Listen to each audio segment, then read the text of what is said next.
Taking no shorts. Coming right up.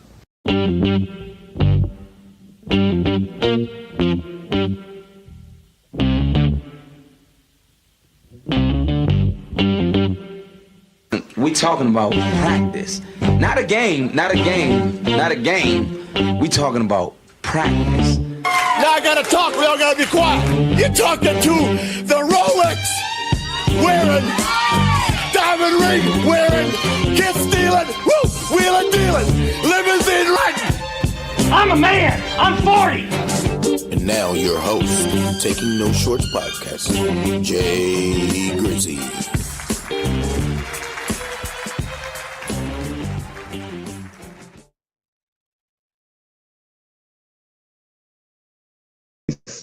Way to keep it going. Yeah. I think I got it all the way live tonight, y'all. Welcome to Taking No Shorts podcast, ladies and gentlemen. I am your host, Jay Grizzy Green, aka Mr. Lee. You know me on the biz zone.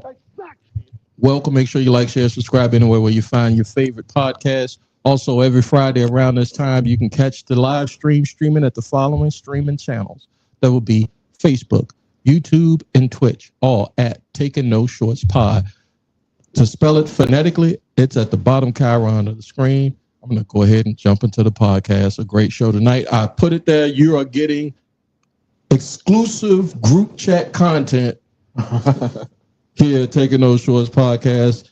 I'm going to introduce you to the guy to my right, probably your left.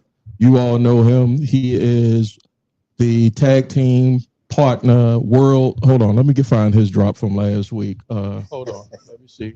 Let me introduce him correctly with all of that he be doing. Yeah, there you go. There you go. Okay. Well, you got the hit. Ladies and gentlemen, from Saskatoon, Alberta, Canada, by way of Jersey City. Calgary, oh, okay. Calgary, Alberta, Canada. Calgary, Alberta, Canada. Here's Marcus, the Hitman, Yogi Johnson. What's up, man? Holy. What's up? I'm a man. You just go press all the buttons. I will press them all till I find the right one, bro. Pressing the buttons. He knows that I don't like to drop. Oh my God. He always puts the drop on Oh me. That's my how God. you be the people's. It be your own people. Oh that's my God. What's up, Greg? How you doing, man? I'm trying to find, because I ain't got, I got on my You stole my napkin. yeah, I did. I got on You stole my napkin. I got on my Tom, What happened? what's that? Tom Ford glasses. Okay. And I can't see shit. So you steal mine? Well, I didn't steal What am your I supposed to glasses. do? You should give them back to Tom so he could use them. That guy, y'all, is over there. Thank you. Rescue. Yeah, that guy over here that's in the building giving us all the juices, pause.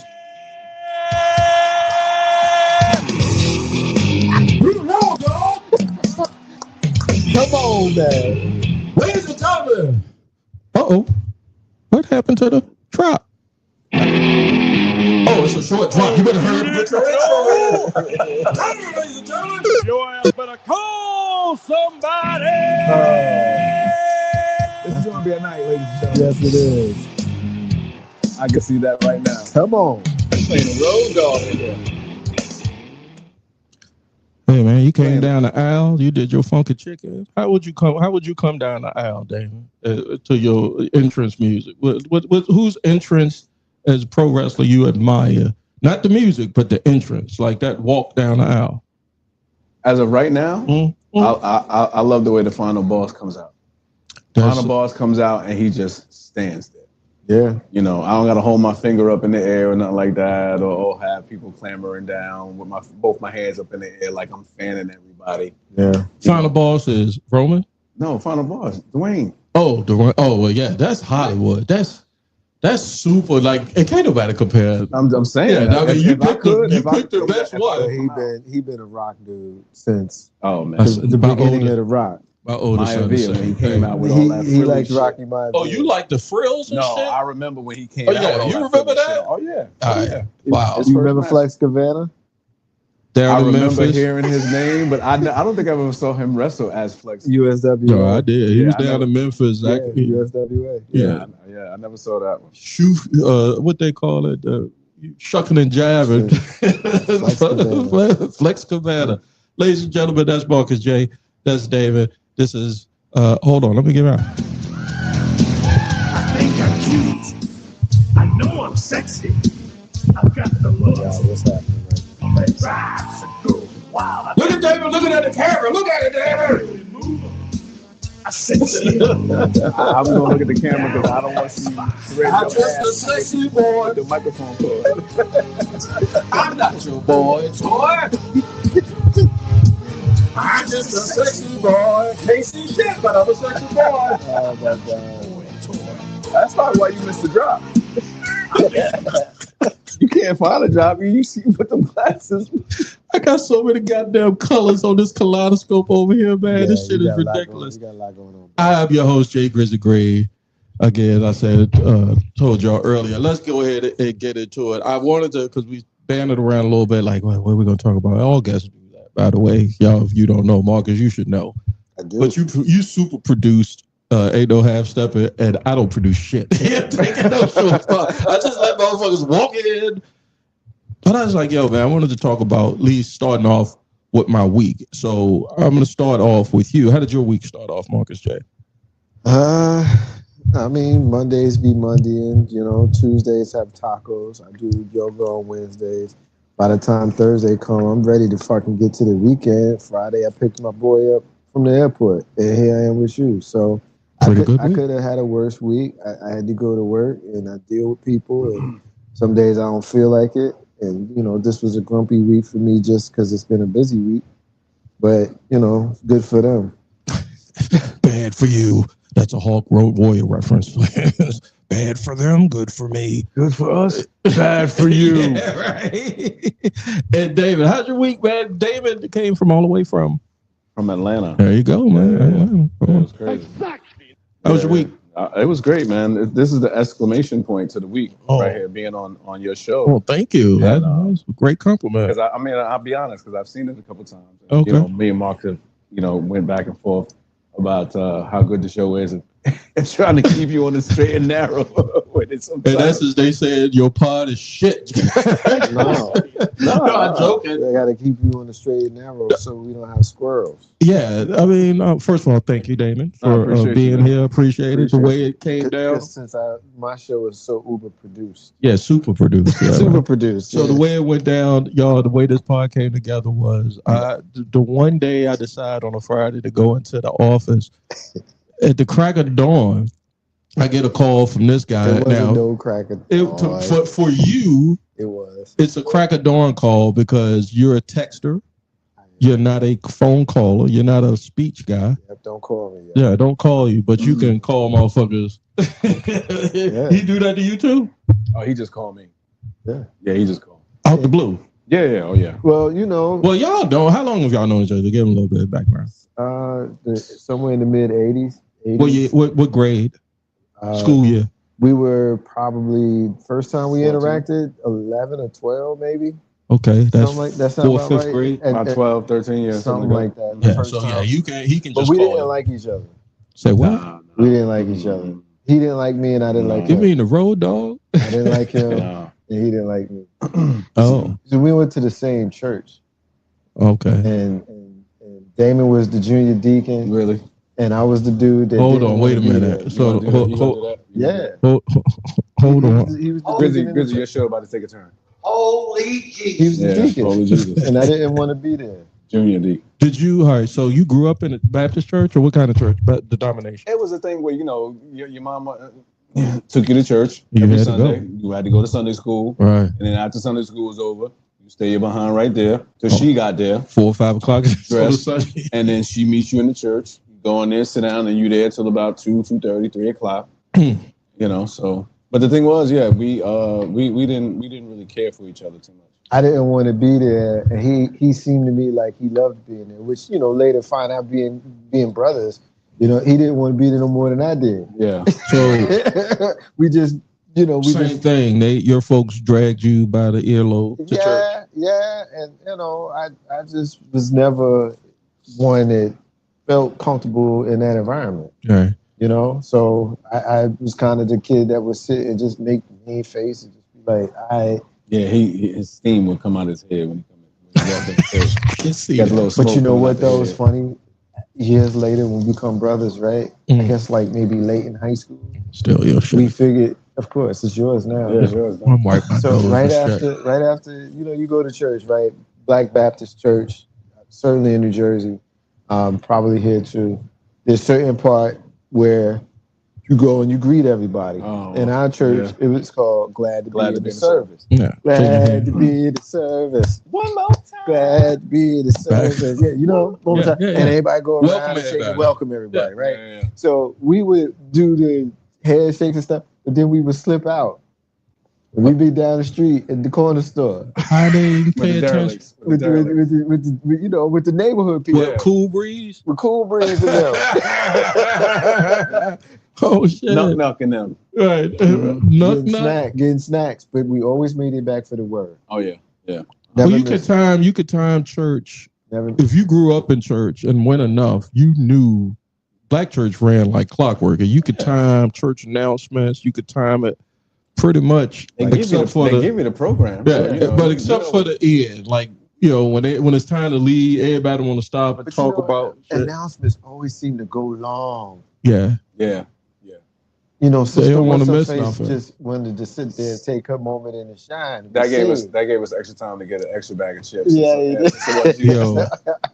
I challenge my sisters and my blood sisters and brothers when they watch this. I want y'all to hit me up in the family chat.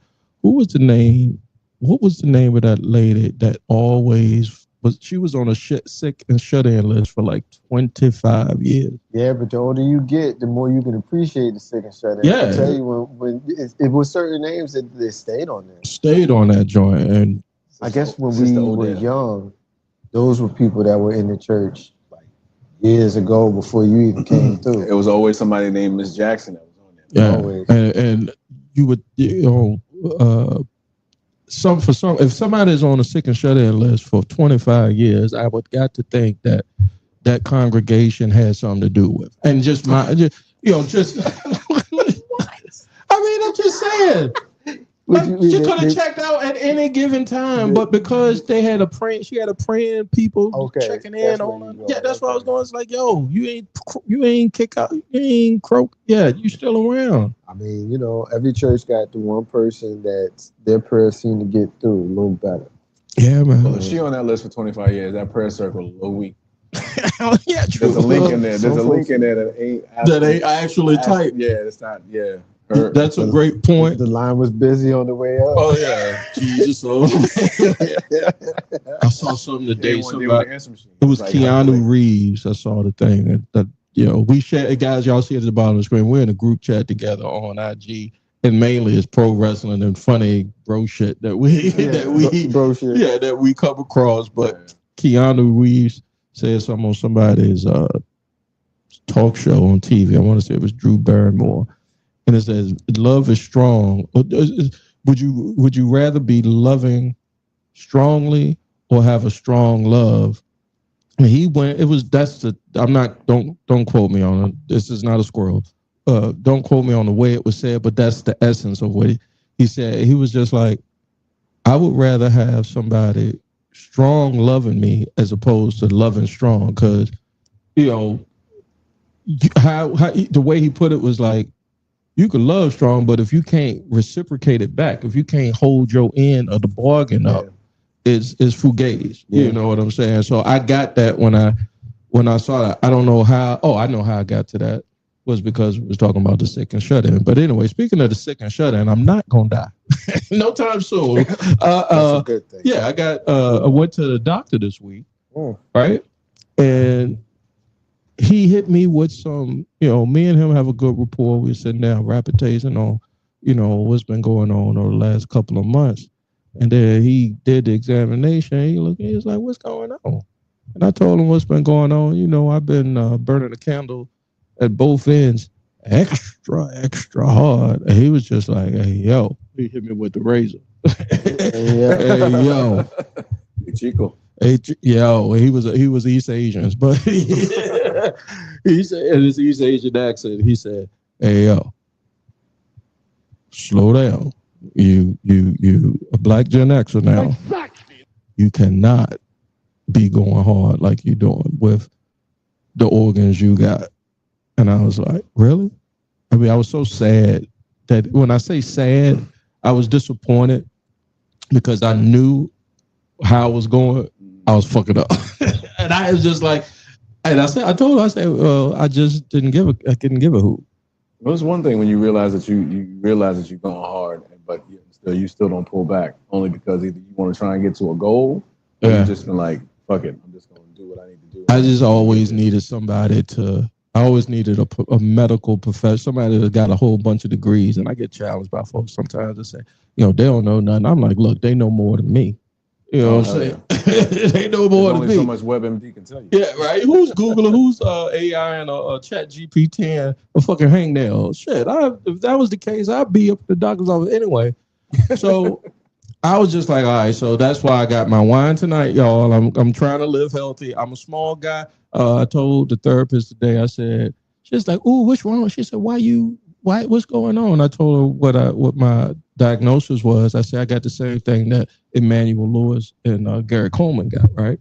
Because she was like, well, you are a small guy. I kind of felt some kind of way about that, but I'm used to it now, and I was like, well, I'm fine. I just got to watch what I'm doing. And she was like, yeah, do that. Do that. So how y'all take care of yourselves, or do y'all care as far as what I'm getting at, guys? So I'll give it to Damon first. Like, you Black Gen X. Exactly. I don't know what your circumstances are, but have you ever gotten like you woke up and you felt a crook in your knee or something, and you was just like, uh-oh.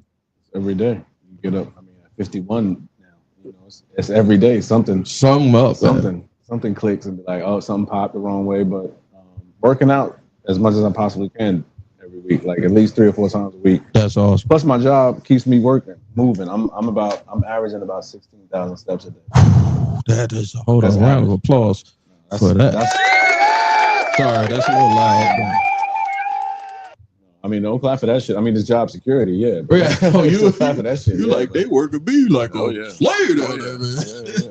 If that number dips down to 11,000, I got a problem. You got a problem. Look, I sit down and I look at my steps and I'm like, ain't no way. I look at just the activity, and it's like, yo, I gotta do something, And it's better, like you said, Damon. It's better to be aware and doing something as opposed to just like not doing it. So. That's good that I hope your job, I hope you got good job security. Oh, yeah. If I can't sit down, I got to keep moving. And I hope you put some Exorbean Jr. on your knee. BioFreeze. BioFreeze. MyoFreeze, if you want to sponsor Taking No Shorts podcast. Yeah. That's right at jgreenradio@gmail.com. I'll try it out. I'm open to anything. Marcus, I know you last time I went, well, not the last time, the only time I went to yoga. These guys went to yoga tonight, by the way. So round of applause for that, Yeah. But 2021, I went to a yoga class with you, and it was amazing. It was hot as shit. It was hot yoga, but it was amazing. Not to besmirch the yoga, because I definitely stretched. I was going to say pause on the stretch, but it was good. How have you dealt with, as you've gotten older, the physical challenges, even before yoga and after yoga? And just tell me, you could share with the audience and me how yoga has helped you since you've been doing it. Well, it's ironic that you asked me this today, because this morning at 8 a.m. I had my annual physical. Today. Okay. Complete with the giving in the blood and urinalysis and the overall checkup. And I've got degenerative disc issues in my cervical. I've got arthritis. I've got a pinched nerve. I basically live in pain. I don't really talk about it, but it's just what it is, right? So, you see my face turned up? Yeah, I did. Yeah. So a lot of people live in pain, and most don't complain about it. But you asked me, so I'm telling you. Okay. So one of the things that my doctor and me talked about today was the fact that I do so much yoga is helpful.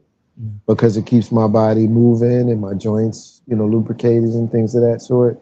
So that's a good thing.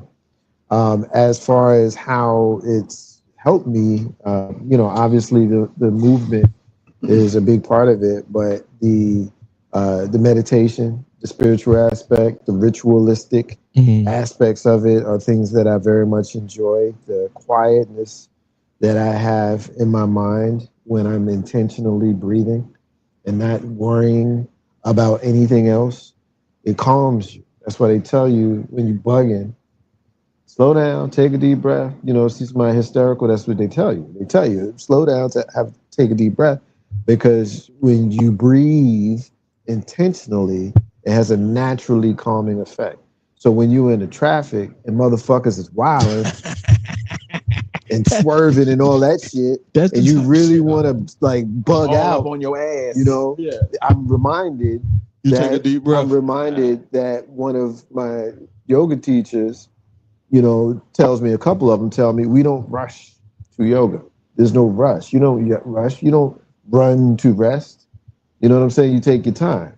So it's one of the things that I've learned, when I'm getting upset, maybe, how to utilize some of the, techniques to calm myself. So there's many things that I could share here, but in an abbreviated manner, I'll share. No, we can explain, because Damon's known longer than me. I have asked him, how'd you get there? How did you get what? How did he get there? And he's told me several times, and I can't believe that. This is totally different. Marcus. So even a man that's known him for 40 years. For 40 years, to tell you, like, I believe it. Well, I want to get that because, I said that word more than once, and when I spoke, it's being intentional. Yeah. You can't worry about anything other than what you're dealing with in that moment. So if what you're dealing with in this hour, the classes are usually an hour.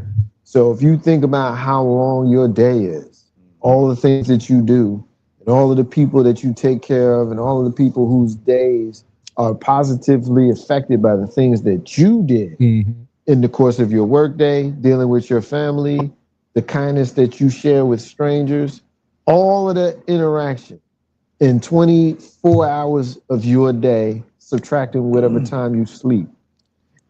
You can't take an hour for you?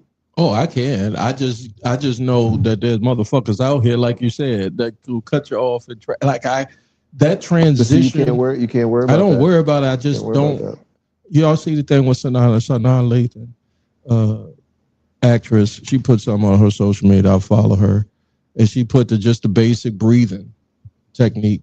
Breathe through your nose, deep breath, and exhale through your to relieve stress and all that. I was like, what the. But it's Sanaa Lathan. I don't give whatever she say. I'm old. So you take it from her, and you won't take it from your boy. Yeah, I'm gonna take it from Sanaa Lathan. Yeah, pause. I'm not taking nothing. No. Fair enough. Because it's a little bit of joking. No, obviously. But I think that what's important is you take it from wherever you can get it. Wherever the inspiration is gonna hit you. Yeah. Whatever drags you to that place. And for my brother, it was just what he was talking about, I think. Because like I said, I noticed a gradual change over the couple of years once he transitioned into his yogi status. I think life is forcing me to I don't think none of us, and I don't want to speak for y'all, but I don't think none of us wanted to be the unk that was trying to be cool, like in the clubs or, we not that, you know what I'm saying? But I just I'm still holding on to my youth. Like, I don't want to feel like I left like I said, no meat on the bone. Like, there's so much stuff I want to do, so much stuff I want to say, so much stuff I want to get out, blah, blah, blah. And if I feel like it's getting shortened, I feel cheated, so to speak. Like, I'm not taking advantage enough. And so by the way I live my life or by the way I act out, folks take that as however they take it. I don't give a fuck. That nigga's tripping. But it could be a habitual line stepper. But sometimes, yeah, you just gotta just go ahead and just do the shit. Yeah, You know, I agree. I agree. You know, at the end of the day, you just gotta go ahead and just do the shit, and not even focus on the detriment of it or what the possibility or the negative aspect of it will be. Yeah, you might be a little tired. You might not want to do it and get up and go to the gym and work out or whatever. But in another week, 2, 3, 4, you'll see the difference in the result. You know, I know. I gave up all that saturated fat. That fat. Yogi over there, he was able to calm himself down and become a lot nicer person than he was back when we was at church. Yeah, I ain't seen you snap on somebody in a minute, bro. I mean, I'll tear all this shit up if I have to. I know you do. I know you will. This motherfucking table right on your head. We see. I saw you at the club. I forgot what club it was over Chesterfield. We remember that. Yeah, story. that joint was crazy. Yeah. I don't think you do it. Yeah, I was like, yo, we're gonna have to go with Joe with us. I was like, yo, we gotta go get him Joe. He was like, yeah, no, man, that's just. Someone upset me, and I let the person know that they upset me. Did we have any weapons on us that day? Oh man, that was before all that. Yeah. See, before all that. No, I'm so glad that you've mellowed out, man. Because I think I'm still feisty though. I know you're feisty, but I liked it honestly. Not that I didn't like the Marcus before. That's the same Marcus that's sitting here, ladies and gentlemen. But this Marcus, honestly, is a little calmer. The Marcus that I could take to my parents. Let me. that was so fucking weird, man. Wow. All right, so but listen, here's the thing, right? Mom, Dad.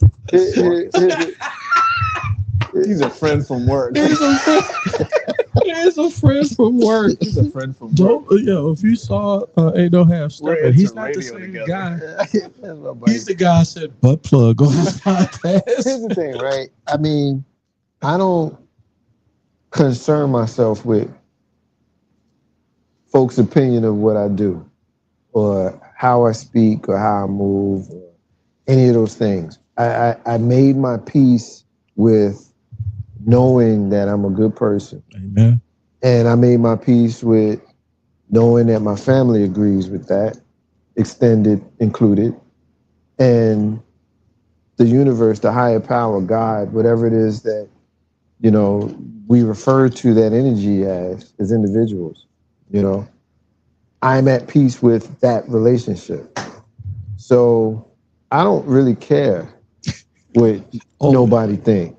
So, like we used to on the shows, like, I would say things like, if they don't like it, they can cut it off. And our radio partners get mad at me, like, why you say that? Because I meant that shit. Like, I can't concern myself with that. All I have is me. All I have is how I could better myself and support my friends and family and be a good person and kind and all those kinds of things. It's this classic Dalai Lama with a touch of Easy-E. Well, I mean, perhaps, but eight balls tripping. And I mean, but the truth of the matter is, I get a lot of the language that I'm able to articulate that with, the little shit that he just said about me, right? I got the language. It wasn't a little shit. I think it's true. Dalai Lama Easy-E was a shot, but no, it wasn't a shot. I mean, I don't think it was your personality. I mean, for real, come on, man. You know how we do. That's the level of your personality. Short of you already know. TK Kirkland. You the only brother from Jersey City I know that rock with NWA. Like, hey, look, I had Eazy-E's picture on the wall. Yeah, like who? Strange. So yeah, for me to say Eazy-E to you, it wasn't a shot. I thought we was clowning. Okay, fair enough. No, so I'm glad you said that because later on in the evening we're going to get into a retro moment here, Taking No Shorts podcast. But I wanted to talk about this while there's no need to segue because I'll edit this part and all that shit. Pro wrestling we talked about at episode 103 with Marcus J, and we got another big pro wrestling. I'm not going to call him a mark because I'm going to call him a fan, and he can say who he marks out for. But I wanted to get Damon's impression on the current product of pro wrestling. Love to hear that. And where he sees it at now, where he see it at going, who he thinks is over, who he thinks can be improved on. All your just takes at Taking No Shorts podcast on pro wrestling, and then I'm gonna cut this up and I'm gonna put it in. I'm gonna put all kinds of wrestling jokes in there like this. Thanks for taking. You just really obsessed. Oh, with you the didn't job. know? Your ass better call somebody. He used to kill this, boy. He used to kill this every time. Oh, hell yeah. Him and Mr. Ass, boy, I tell you. Billy Gunn is in his 60s. I will lay And out he He's there. still Mr. And you Ass. I see will how lay much out he there. is? He's buffed. He is ripped. Who? Billy Gunn, Yeah, man. yeah. That's human growth hormone. And whatever it is, in his 60s, looking like that. I'll start it off I'll start it off with Terry Bollea, and then you and him can. I mean, Hulk Hogan is a staple in every kid's life. Whether or not you were a diehard wrestling fan or just a fly by night, I think he touched every piece of pop culture, for us growing up, from the wrestling and then the cartoons. You remember the WWF cartoons, the toys and all that. I mean, he touched the movies, he touched every aspect of our childhood, and it's always sad to see one of our longtime childhood heroes pass away, But I'll tell you one thing: I think I was a little bit. As much as I like Hulk Hogan, I think I was a little bit more affected by Macho Man passing. Yeah. He passed than Hulk. 2011. Yeah. Crazy. I think he had a stroke or a heart attack while driving, lost control of the car. Yeah, killed him instantly. And hit a tree. Mm-hmm. Crazy. Yeah.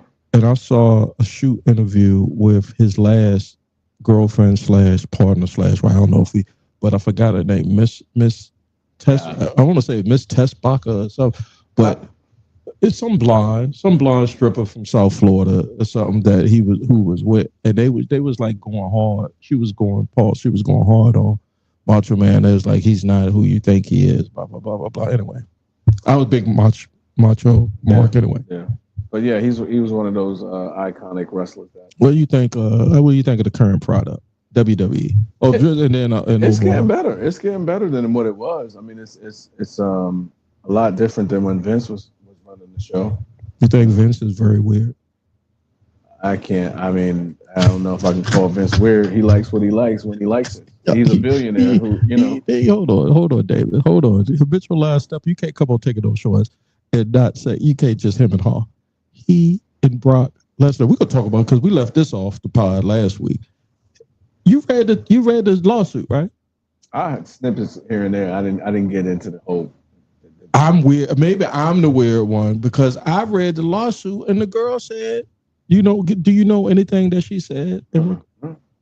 I'll wait till your takes about Vince. Do you want to know? Well, I mean, you can even tell how weird Vince was back when he was in the product and some of the stuff that he was having these women do, kissing his ass. He had guys kissing his ass. Puppies. I mean, Jacqueline's chocolate puppies, by the way. We guys, we like that stuff. But how you think those ladies felt in hindsight? And forced to, because that's how you get ahead. Well, that's what they wanted to be. And just to get ahead. To speak to the current status of the divas, like, if you look at the talent of women wrestlers that we have now, this is probably the greatest pool cumulative of women's talent. That's not to say that we didn't have it, but he was relegating them to bikini matches and show me your puppies. They were athletes. You know what I'm saying? So it's different. Matches and all over the bed. Yeah. But yeah, the product now is a whole lot better, especially the women's product. There's some women's matches that I watch before. Me too. I was telling him. They're a lot more interesting. Like anything that has, he knows my girl's Io Sky. Like really? Io Sky, her and the new Oscar. girl. You like the Oscar? I've always liked Oscar. Oscar, Io Sky, and Julia. No, the one that's Valkyrie. Lyra Valkyria. The one that's feuding with Becky Lynch. Yeah. Okay. Yeah. She's a special talent. I think the women's division probably over the last year is going through a transition where they're coming off the horsewomen, the NXT, the Charlottes, the Becky Lynches, the Bailey. Shout out to Bailey. Exactly. But Bailey's one half of the greatest women's match I've ever seen. Her and Sasha, Brooklyn NXT takeover, 2017, I think. Yeah, that was dope. That's the greatest women's match I've ever seen. And I don't even think it was on pay-per-view. I think, or PPLE. It was just on the network. TV. Yeah, I mean that match right there did for women's what Macho and Ricky in '87 did. So you know what they say now, Marcus? They say that match from '87, WrestleMania 3, it was not as good. The young folks. That's because they're young folks. Yeah, they said it's not as good as it. That's because everything for them has to have high spots. That match had its high spots, but you staying on the top rope. That's all you got. Yeah. You don't have no mat work. You can't tell a story without jumping off the top rope and flipping onto somebody. What do y'all think about the super kick smacking the side of the leg shit? The sound effect of the super kick. The sound effects. I mean, what do you think, Damon? It's no different than them cutting themselves with a razor blade. But it's out. It's so loud. Like sometimes, like I can see. I saw Flair and Funk on YouTube, like Clash of the Champions, like 12, right? If Flair was on the outside of the ring and he was just, he was just going in. I was like, God damn, don't be so obvious. It was just a horrible job. But there's a way you could do it, or you could do it like Brock and just, beat the shit out of you like he did on Orton and bust him up the hard way. But that in AEW, that's what they're famous for, doing all these high spots with the super, like 18 super kicks and 18 flips. And jumping off shit. Yeah, that's why I like somebody like Gunther, because you ain't getting all that.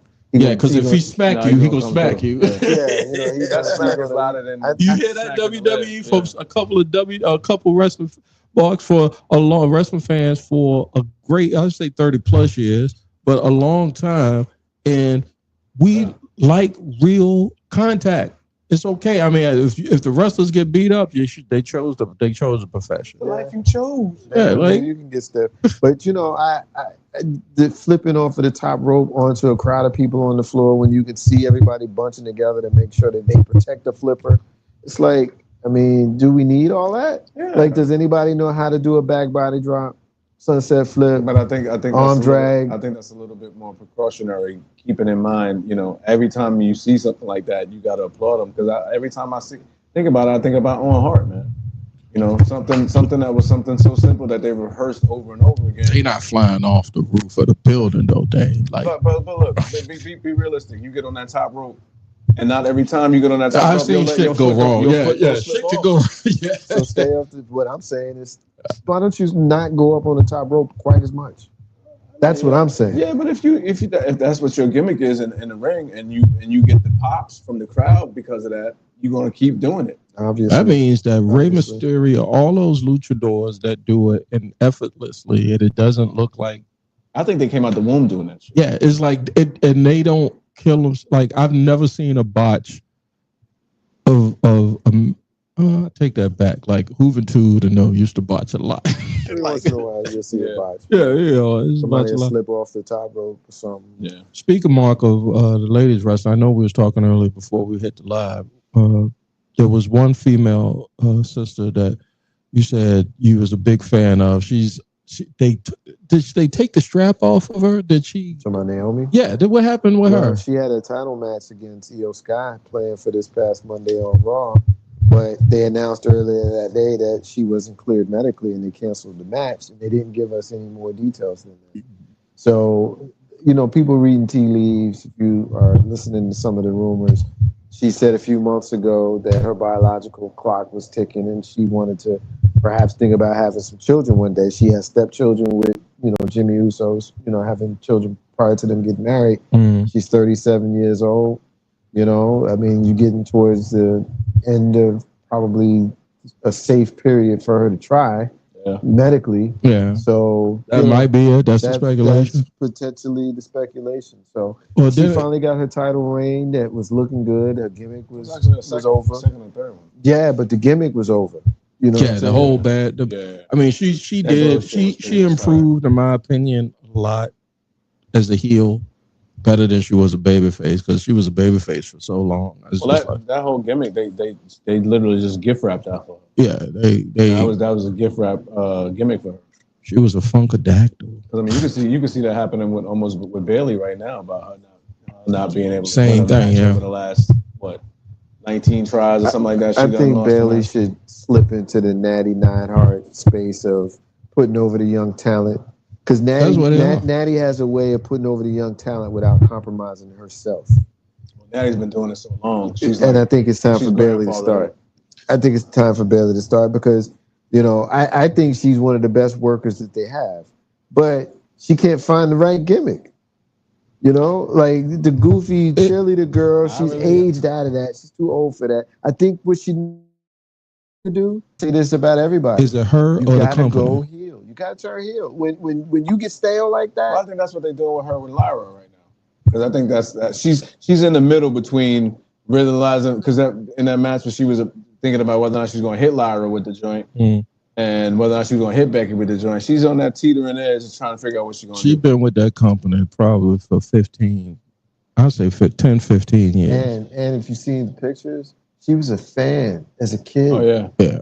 In the crowd. Yeah. A la Mick Foley. What y'all think about the way that they're doing this thing with Karrion Kross and they saying that it's a work. He says it's not a work. And they basing it off of what happened with Seth. Seth faking it, working an injury. And it turns out he wasn't injured, but they cut Karrion Kross after he was getting over with him and his gimmick and his wife. To me, personally, I thought it was over from the jump, and they tried to kill the gimmick. I think Vince put him in a Farouk outfit. Exactly.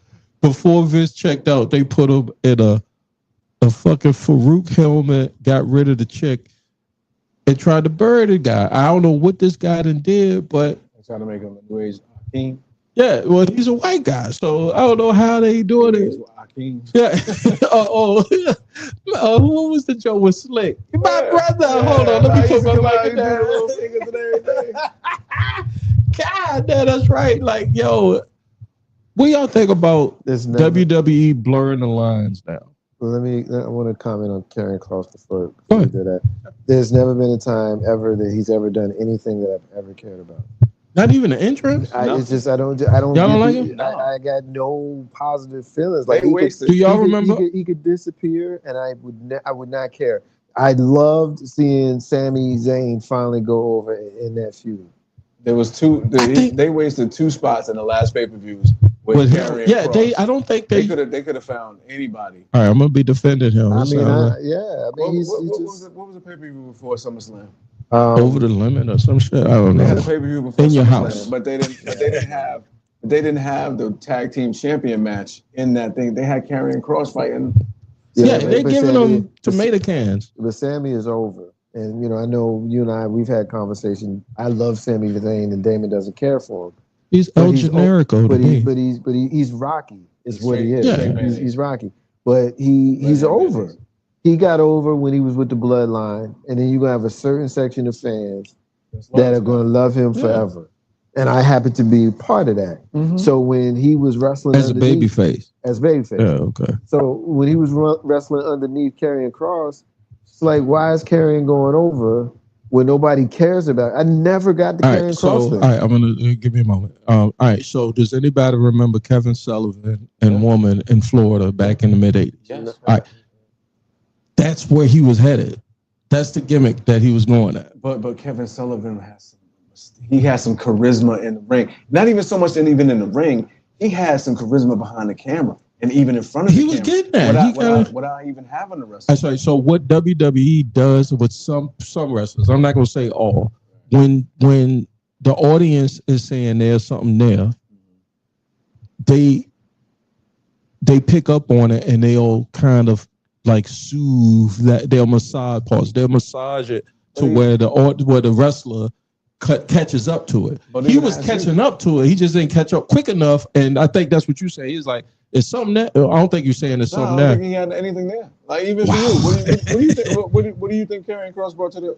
I mean, he brought the chick to the table, and the entrance was the thing for me. Chick, I mean, it was the. I'd rather have Miss Elizabeth. But you can't put Miss Elizabeth for a 15-year-old kid going through puberty. You can't put that S&M type shit to make him want, like Elizabeth, they would never do that. No, but I get that. But I'm saying in reference to carrying cross, you get the chick and the interest. I mean, for him as the wrestler, I love Jimmy Uso's interest, but he does something in the ring.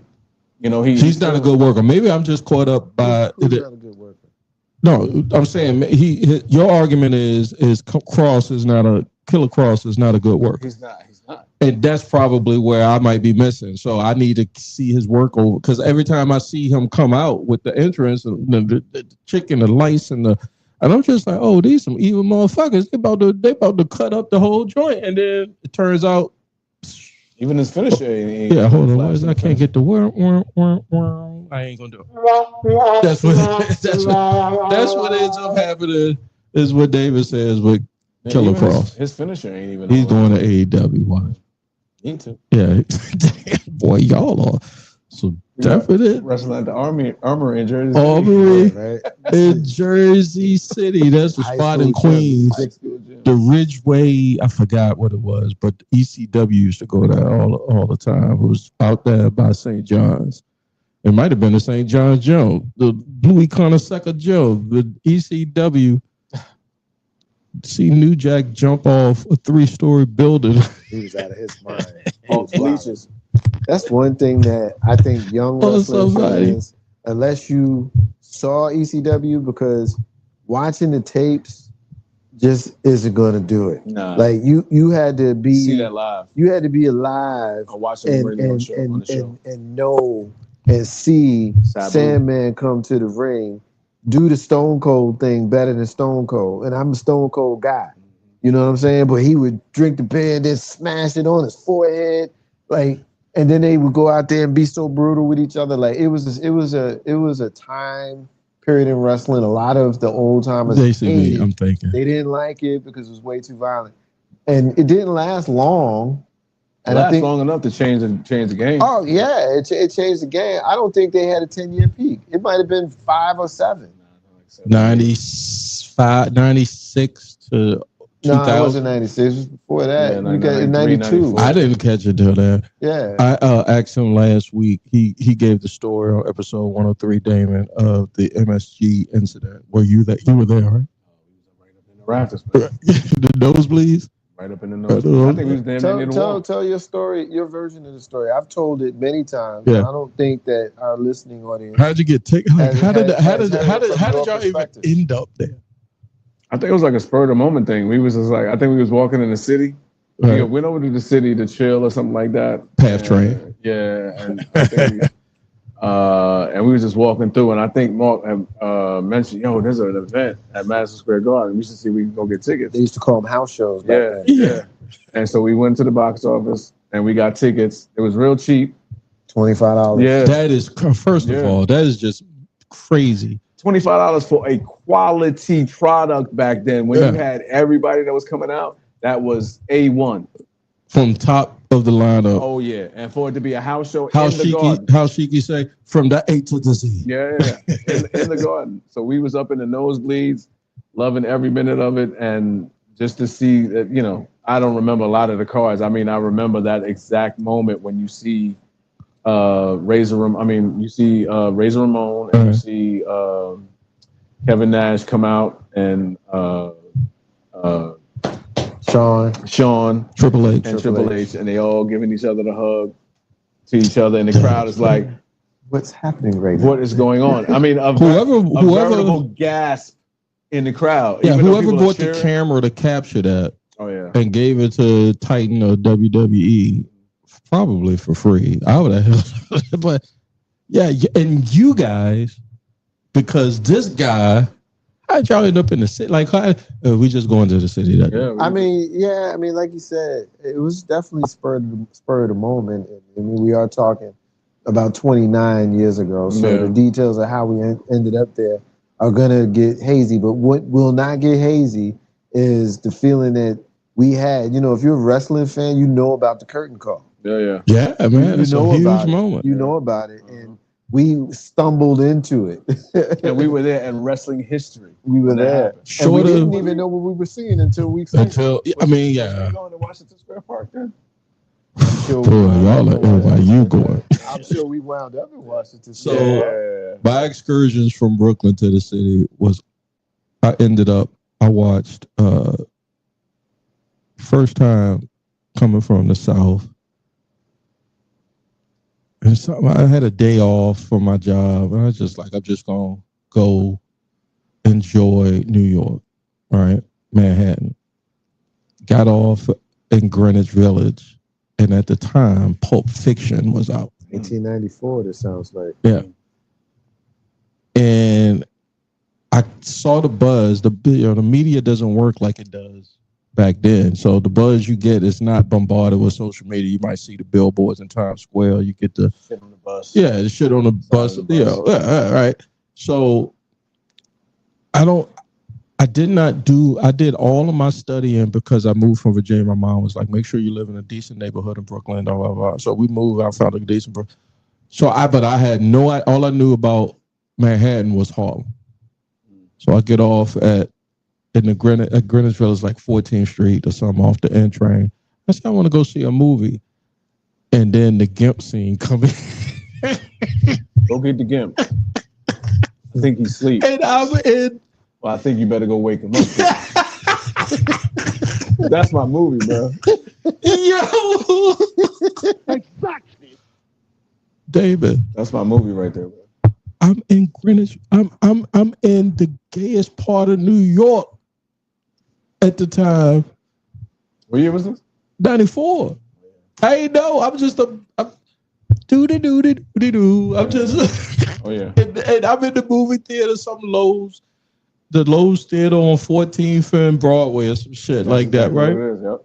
Mm-hmm.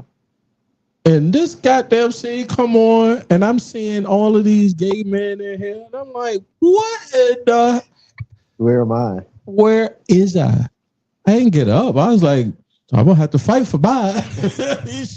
Not going down like that. They don't want you. I know, but I was just... This better be put on this popcorn.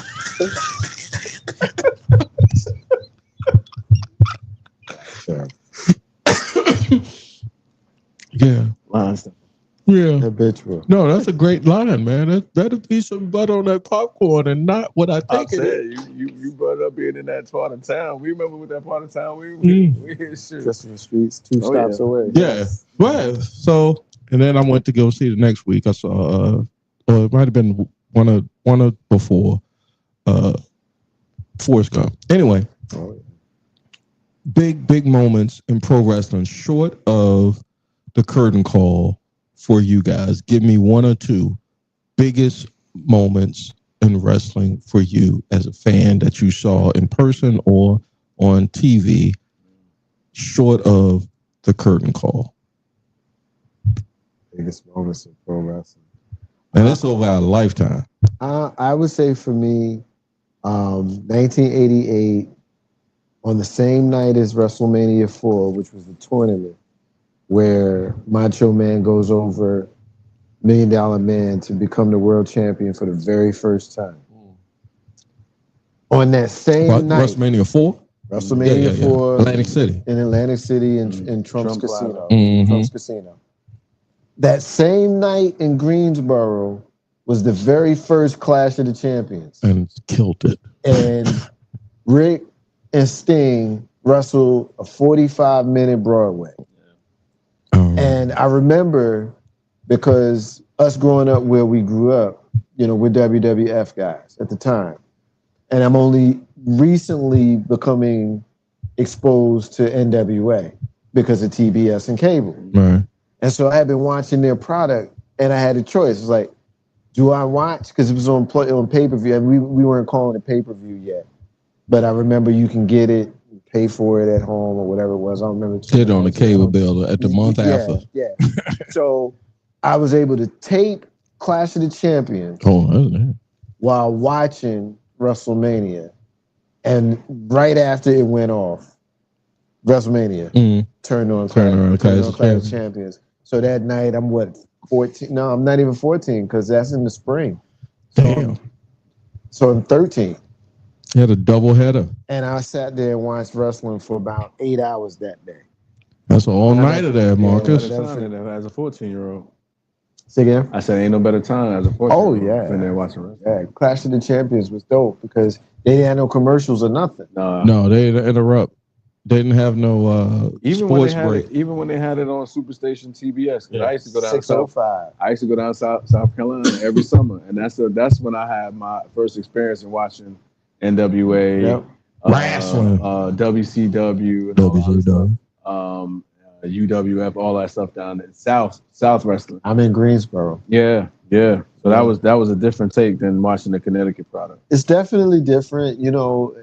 Now you it's all kind of the same, but yeah, in the 80s, Grizz, you growing up down here, I would guess that your home wrestling promotions would be Mid-South and just the various different independents that fed into NWA. We had Crockett first. Yeah, but those are still NWA. They still feed, Mid-South, they fed into NWA. So my point is the Southern-based wrestling, not Vince. Not WWF. No, like we got strangely enough, and this my wrestling fandom a little bit.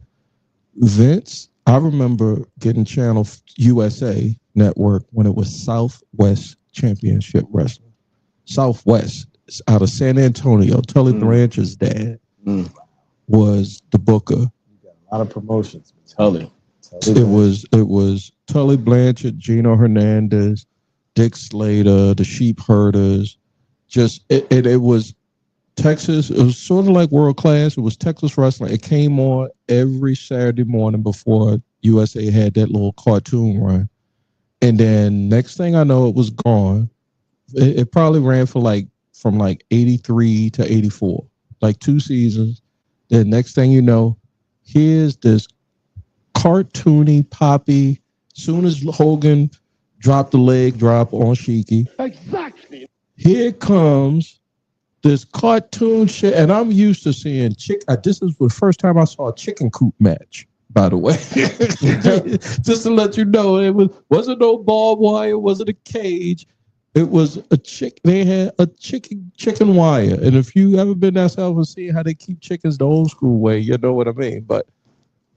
And I see this, so I'm like, it's a different product. I mean.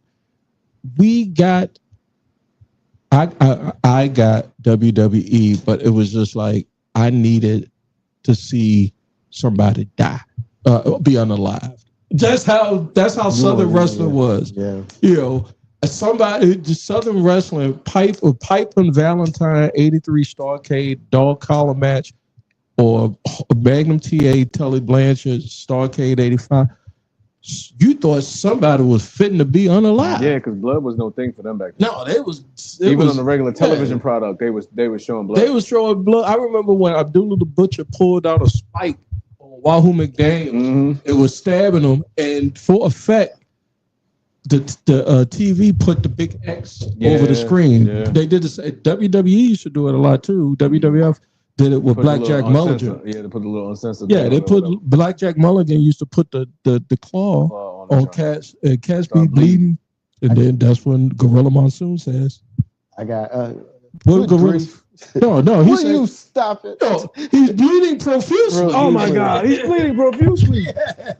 I got one more moment before I turn it over. Macho Man gets bitten by the snitch. Oh yeah, that's great. That comes up every time we talk about wrestling. Yeah. Because like Grizz and me, Damon, went to see Jake the Snake here at the Richmond Funny Bone. He told his version of that story about how Macho Man, because he was so paranoid, he wanted him to bite the snake. He wanted the snake to bite him first. Yeah, and so to hear Jake, whose voice is already gravelly, to hear him do his Macho Man impersonation, man, listen. A1. I'll be honest with you, and I've said this many times over the years. I've seen a lot of people perform, present company included, in the Funny Bone. The greatest performance I've ever seen in that building was Jake the Snake. Yeah. Could not. One of the best storytellers. One of the best storytellers. The reason why is because it was. I don't think there was all of that was a shoot. All of it was a shoot. All of it was a shoot. Consider it how much crack he probably smoked back in the day. Yeah. too, and the kick out of that. Yeah, man, that was crazy. He said he was just gnawing. He was like, He's a bite you. yeah. Let me see it. Let me see it. Yeah, let me see it. This doesn't take long enough. It's Damon. only been 10 minutes. You sure it's the thing, brother? Yeah, that part. That part. It's not gonna hurt me. It's not gonna hurt me, is it?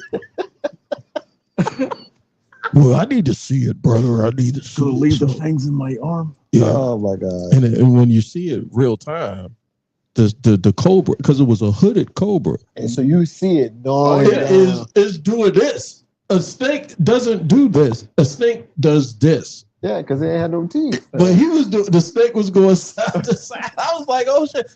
For them to even for Vince to even allow that to happen is crazy. I told you because Vince was crazy. Man. All right. Let me speaking of that, I'm gonna throw it to you with this. So Janelle Grant, who is the young woman in a suit, right? He was sharing her with Johnny Ace, and Vince had a thing where he wanted. I can't even say it. I can't even say it. Just he had this thing where he wanted, when they was having sex, he wanted her to defecate on him. On Vince? Yes. Wow. I was like, what is we do? I think he's 80. He's almost 80. So maybe he might have lost his thing. And he's sharing her with Johnny Ace and Brock. He sent her to Brock. That's why I didn't like him coming back. But you got to pick who you get outraged with, and I just was like, whatever, man, you can. But yeah, anyway, big wrestling moments for you outside of the curtain call. That's kind of one of the reasons why Linda McMahon was slapping the shit out of Vince back in the day. Hell yeah, she knew. Like, I mean, but she shitting was on there. me. She was. I'm 40. Hey, shit on me. She does not look like she'll be shat upon. Ain't no shotting on Linda McMahon. A bullshit? You need to leave with that from now on. I gotta find. That's my little white boy right there. I finally got the right drop for tonight. That's my little white boy right there. Give me one off the top of the dome there. Big time wrestling moment for you. Big time. That made you say, God, I can't fucking believe it. Holy shit. You know what? I would probably say one of the ones I remember was when I was younger in South Carolina watching the Four Horsemen, because that's when I knew what the Horsemen. Like you see the Horsemen. When we living in up top, we didn't really hear about the Horsemen too much. But when I was going down there in the summertime, and I think the big thing that got everybody at that point was when the Horsemen turned on Sting. Oh yeah, they smacked him up. And they beat the hell out of Sting because everybody in that, like before that's he became a Horseman, 89, before he became a Horseman, was all on Sting. But then when he became a Horseman, it was like, oh, what they doing? But they turned on everybody. When they turned on him, I think the thing I like the most about wrestling when cats get turned on. Yeah, the turn is the greatest, man. It's the best ever, especially when it's out the blue. I was watching a WrestleMania. This is probably one of the trivial ones, but it was a WrestleMania. I can't remember which one it was, but it was Tito Santana and Rick Martel, Strike Force. When he left Tito in the ring, he just dropped down. This is when he became the model. And he ended up with Tom Zank after. Yeah, and he just left Tito in there, and he's like, in a French accent, and just left him there. And he's like, Strike Force. I remember that. Right? Tito had the little sombrero on his trunks. And Martel had the little light. I forgot about Strike Force. Yeah, bro. But I think my most iconic is the turn. Yeah, Flair. I think Ole and Arn was holding him, and Flair was like, "I'm gonna tell you one more time. You don't ask for this contract. If you ask for this contract one more time, I'm gonna beat your ass. Like the way that they did promos down south. Not to say that the WWE didn't, but to just promos is better down south. You said you spoke of when wrestlers turn. I say one of my favorite turns is when Orndorff turned on Hogan. I was in Greensboro when I saw that. I wasn't even home. I was in Greensboro when I saw that because, that was during the period where we were so all in and the storylines were real and somebody tried to call it fake. You want to hit him like John Stossel. Yeah. You know what I'm saying? Yeah. Like you paintbrush him. You know what I'm saying? So when he pulled his hands up, and then close, and I was like, oh. I think the thing that got me was when he pile drived. And then he pile drived. You saw Hogan whole thing shake. He did the boogie woogie man. Oh my God! When he pile drived him, bro, come on, man. One of the most underrated wrestlers, in my opinion. I will always say this. Sean Waltman. No. Shout out to Six Pac, but that's my dude. Yeah, I like him. Is Paul Orndorff? Rest in peace, Paul Orndorff. He put a lot of guys over in WWE, WWF. He was one of the first wrestlers that got on my radar in them days for being ripped. Because everybody wasn't ripped. He was jacked. There was totally a lot of cats that were, but most weren't. Rick Rude. But Rick Rude wasn't in WWE in the mid-'80s. No, it was Orndorff, and Orndorff had Ivan Putski. The Barbarian. Remember the Barbarian? Barb had it. But Orndorff had one of the best pile drivers I've ever seen in my life because he just didn't put you up and fall back. He had a jumping. He jumped up. He had a jumping pile driver. But he also made sure that his opponent stayed safe. Yeah. And to do it to Hogan, and Hogan trust, because Hogan didn't let nobody get over. Was 303. Yeah, like for him to fall on his neck like that, his career could have been over quick. He did to do the boogie woogie man like he did. He did that shimmy. I love that. I love that. Was a good turn. That was a good turn. That was a good turn. Another good turn was that same pile driver is what ended Stone Cold's career. Oh yeah, Owen Hart. Well, no, that was the reverse joint. Owen Hart. Yeah, that was the reverse joint. Owen was very reckless. Yeah, very reckless. Another good turn for me down south. Barry Windle and Lex Luger. Lex Luger went to go for the tag like this. He jumped down. He jumped down. He went for the tag and smacked his hand, and then he came and smacked the shit out of Lex Luger. You get your big ass up out of here. And then they turned on to make Barry Windham before Horseman. We could talk wrestling for days, gentlemen. I mean, the group chat that we are in got plenty of wrestling memes. We share Kurt Angle with a broken fucking neck. I'm big Kurt Angle mark. I'm pulling for him because he got done dirty by Jeff Jarrett and his wife now back in the day. I don't know how that went down, but whatever. He got over the Kurt Angle. Yeah, that thing. And now he got another wife, a young kid and everything. My favorite Kurt Angle moment. He got that little ass cowboy hat. Because he could work as comedy. His comedy was he could work as comedy, but he was just bad ass. When he had the headgear on with the wig. Remember the King of the Drinking Ring? milk. The King of the Ring, he had Shane, and he threw Shane up, and Shane said, "Do it again, nigga. We ain't break the goddamn glass." Oh my God. And you could hear real time, and I think it might have been one of those pay-per-view parties that we used to throw back in the day. But when you heard Shane's head hit, I'm like, oh. Shane was out of his mind. Shane McMahon. He got my respect because he took unnecessary. That whole company he had nothing to prove. And he still took insane Mick Foley-esque bumps. He need that Shane McMahon needs to work some type of inside move to take that company away from Stephanie and he need to be a Hall of Famer.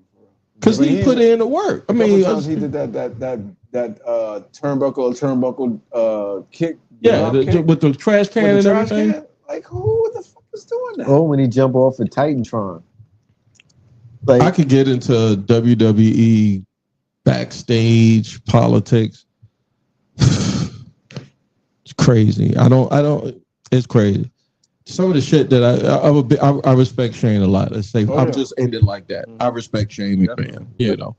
Before we wrap it up, guys, because I want to get y'all out here on time. And how many squirrels has there been tonight, Marcus? Very little. That's because I ain't smoked no weed. God damn Because, it. you know, it takes a minute for the engine to get going, but once the engine is going, it's a smooth ride. I was thinking about, of course, I put it at the end of some of the promo on the social. Yeah, on the socials, I say real retro and ridiculously awesome. And some of the retro part is because as I get older, I like to be nostalgic about some things, not all things, because I know my time is limited on this rock.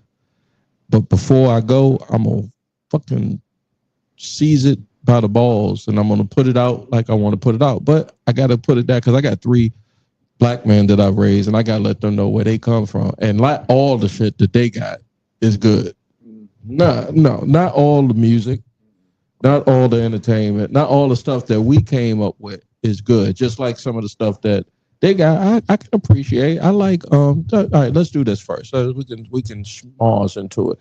What is some new that either someone from your child's age or the new generation you like? Marcus, let's give him some props first before I recently got into Nipsey Hussle. He passed away a few years ago. I went to LA earlier this year, and I was just mesmerized with all the murals of him and Kobe all over town. And I knew, I had heard that he was important to hip hop. I just never listened to him, But now that you listen to him, when I listened to him, I was like, I get it. I understand why he was so beloved. I understand why he was on track to becoming one of the, candidates of the Mount Rushmore of West Coast hip hop, certainly, potentially, on a national scale. Like he was dope. He was dope. At least to me, he was. So that's somebody who I've recently gotten into. And Kendrick would be another one. These aren't people who I would have listened to 10 years ago, even though they were around 10 years ago. Right. I wouldn't have listened to them, during those times. But you respect the art that they put out. I remember hearing Joseph Simmons run for Run DMC say years ago in an interview. They had asked him about the older generation giving a hard time to the newer generation, similar to the question you just asked me. He was like, yo, me and D&J, when we was coming up, the elders used to say our music was noise and all of the things. And I remember having those conversations with my elders in my own life. Like the music is noise. It's like it's hip hop. It's not noise. It's the music of a generation. Every generation of youth has their music, has their noise, right? So when I heard Run say that him and D&J hated it when people spoke that way of them, he's like, I'm never gonna, even if I don't care for it, it's not my palette of music. Right, I'm not gonna diss it. Yeah, I'm not gonna diss it. So after that, I've tried it. Some motherfuckers is whack. Yeah. But there was some motherfuckers in our generation that was whack. Whack is gonna always be whack. Hold on, I'm coming to you in just a second, Dave. Who was in our generation was whack? PM Dawn? We was listening to PM Dawn today. Earlier today, PM Dawn was listening to What? Nigga, let me get some of that weed y'all smoking. God damn. from Jersey City, man. They from Jersey City. Yeah. I mean, but see, the thing is, when we was why coming the PM Dawn was the first group I say then? Because you didn't like his gimmick. Yeah. His gimmick wasn't EPMD. It wasn't LL. It wasn't all there that you stuff. put the right word. It was a gimmick. Yeah, it wasn't a gimmick. Everybody That had was a what he gimmick. wanted, though. But I mean, it's usually a shoot. They were Arrested Development up north. For Arrested Development. Yeah, before Arrested Development. Yeah, I mean, I would say. I mean, but I like it. I like Arrested Development. If you listen to them today, right? Like you listen to PM Dawn just today. Just listen to a couple of the songs. Like the spirituality. We still got them, right? We lost Prince B a few years ago. Rest in peace. He's the one that you would think of, the big guy. That's who you would think of.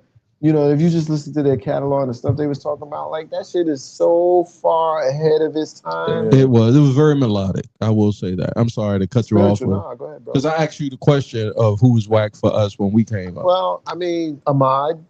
I don't even know who that Yeah, is. you do. Back in the days when I was young, I'm not a kid anymore. But some days, yeah, that one song.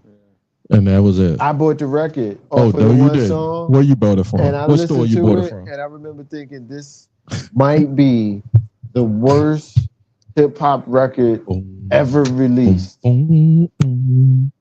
you play that shit too. Yeah, we used to talk about it. That was like that was the measuring stick of whackness. Of horribleness. Damon, what is something artistic that's new school of someone that maybe your kids is rocking with it? You're like, I get it. I you can't overly criticize it. You see what it is, and you give it 2 thumbs up. What is new that you cool with? Nothing. Damn, you ain't saying. Well, I mean, I'm not going to say. I won't say nothing. I mean, because my son, my oldest, Si, shout out to you, Si. Shout out to Sean.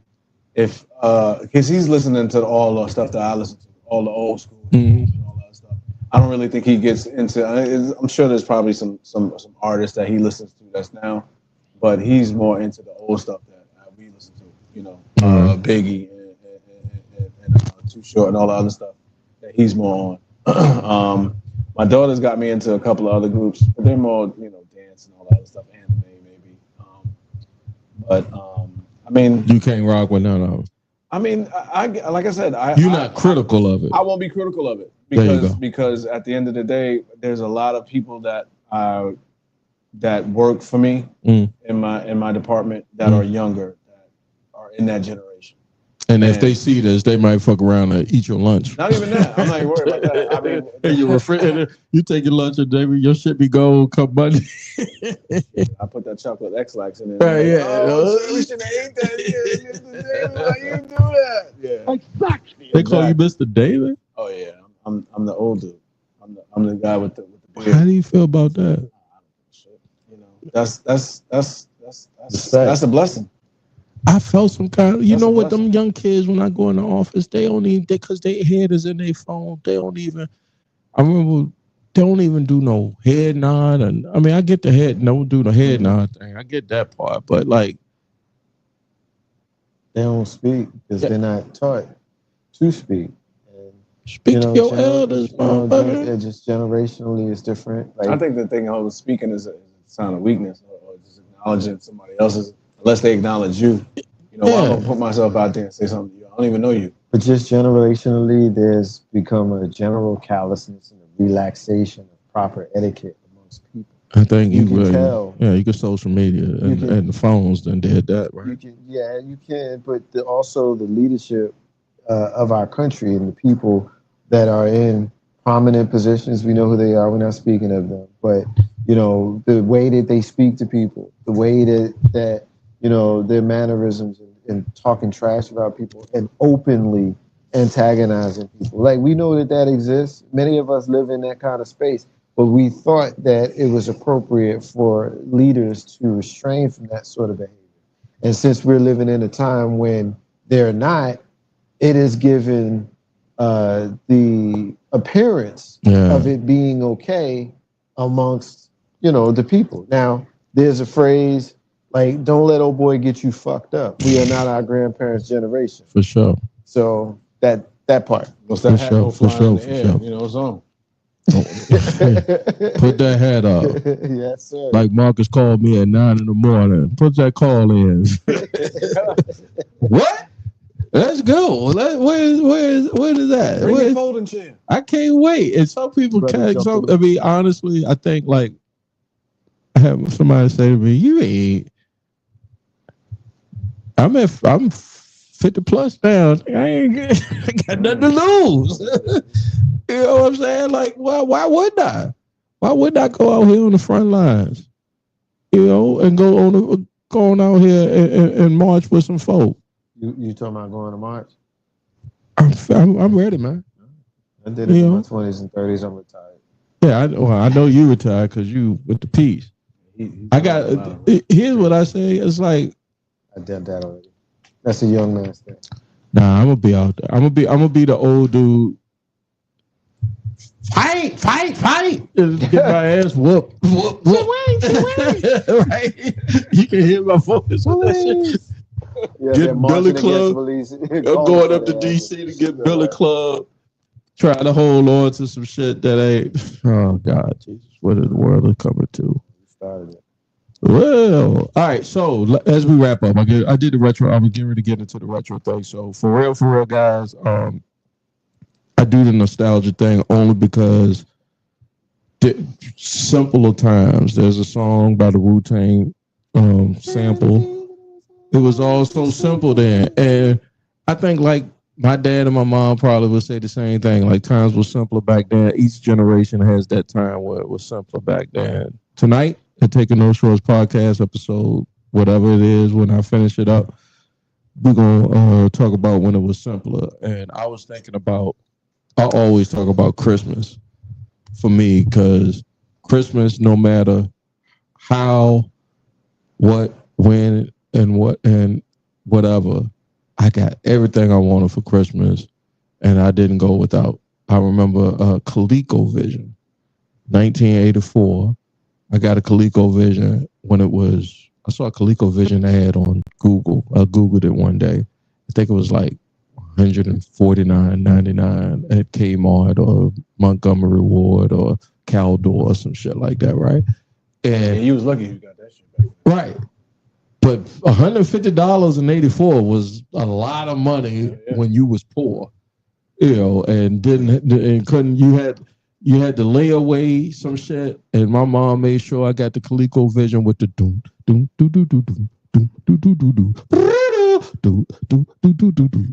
doom doom. That sounds like Donkey Kong. That's Donkey Kong, ain't it? Got Donkey Kong. That's Donkey Kong. Got Donkey Kong, brother. Took me a minute. I said, I see what you do.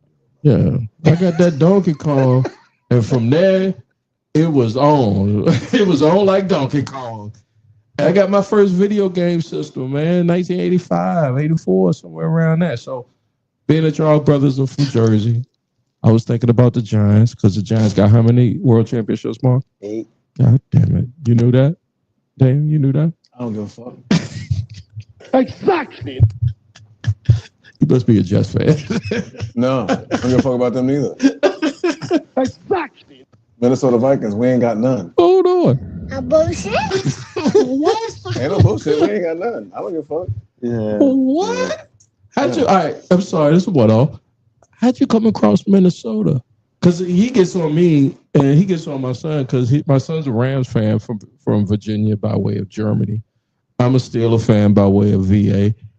You're a Vikings fan by way of Jersey. Warren Moon. He was a fan. When I first started watching football. When I first started watching football. Yeah, and the big game back in the day was Tecmo Bowl.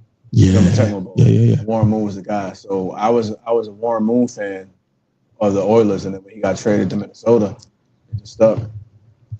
So Great black quarterback. I just kept rocking with him. He was probably the best black quarterback of all time. Yeah, that's a great point because they tried to do him dirty when he came out of Washington.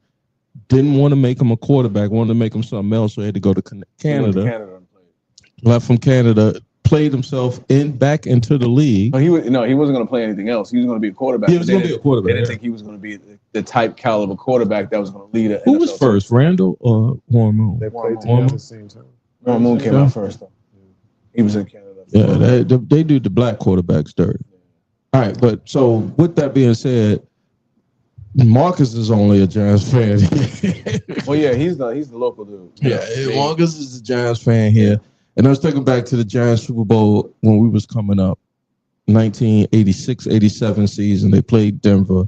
And I said, Marcus, what you get for Christmas? What was the winner of 86-87 like that football season? What came to mind for you? What you liked? What was smelling in the air for the young Yogi himself? I know it was mine. I'll never forget that. But go ahead, yeah. I used to get a lot of times in that. I was getting clothes in that area. I was kind of growing out of like toys and stuff. I remember getting an Atari for Christmas. 2600 or the 52? 52. Oh, you had some upgrade. You had some because I didn't get the 26. I had friends that had the 26, but I got the 52. But you remember Lords and Pumpkin Hill? Yep.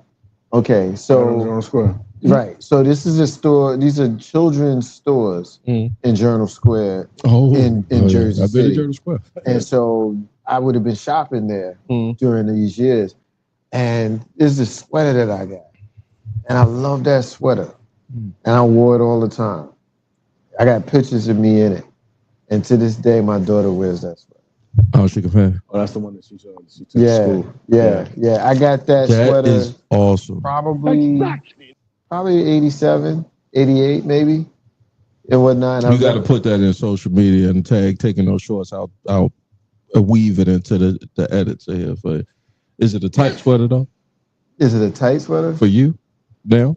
Mama has it now. I gave it to my baby. You know, I had it. It was my favorite sweater from about 13 what color to 20. Was it? What color wasn't it? Oh shit! It was one of them hippie joints. Nah, not really. I can show you. It's hard to describe. It's, gray. Transform?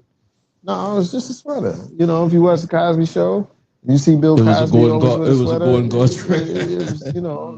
a sweater. But it was one of my favorites. It's sentimental because you brought it up here, taking on shorts, and Mama was wearing it, so definitely it's got to be dope. Let me see. I ain't showing their asses. Yeah, show it to me.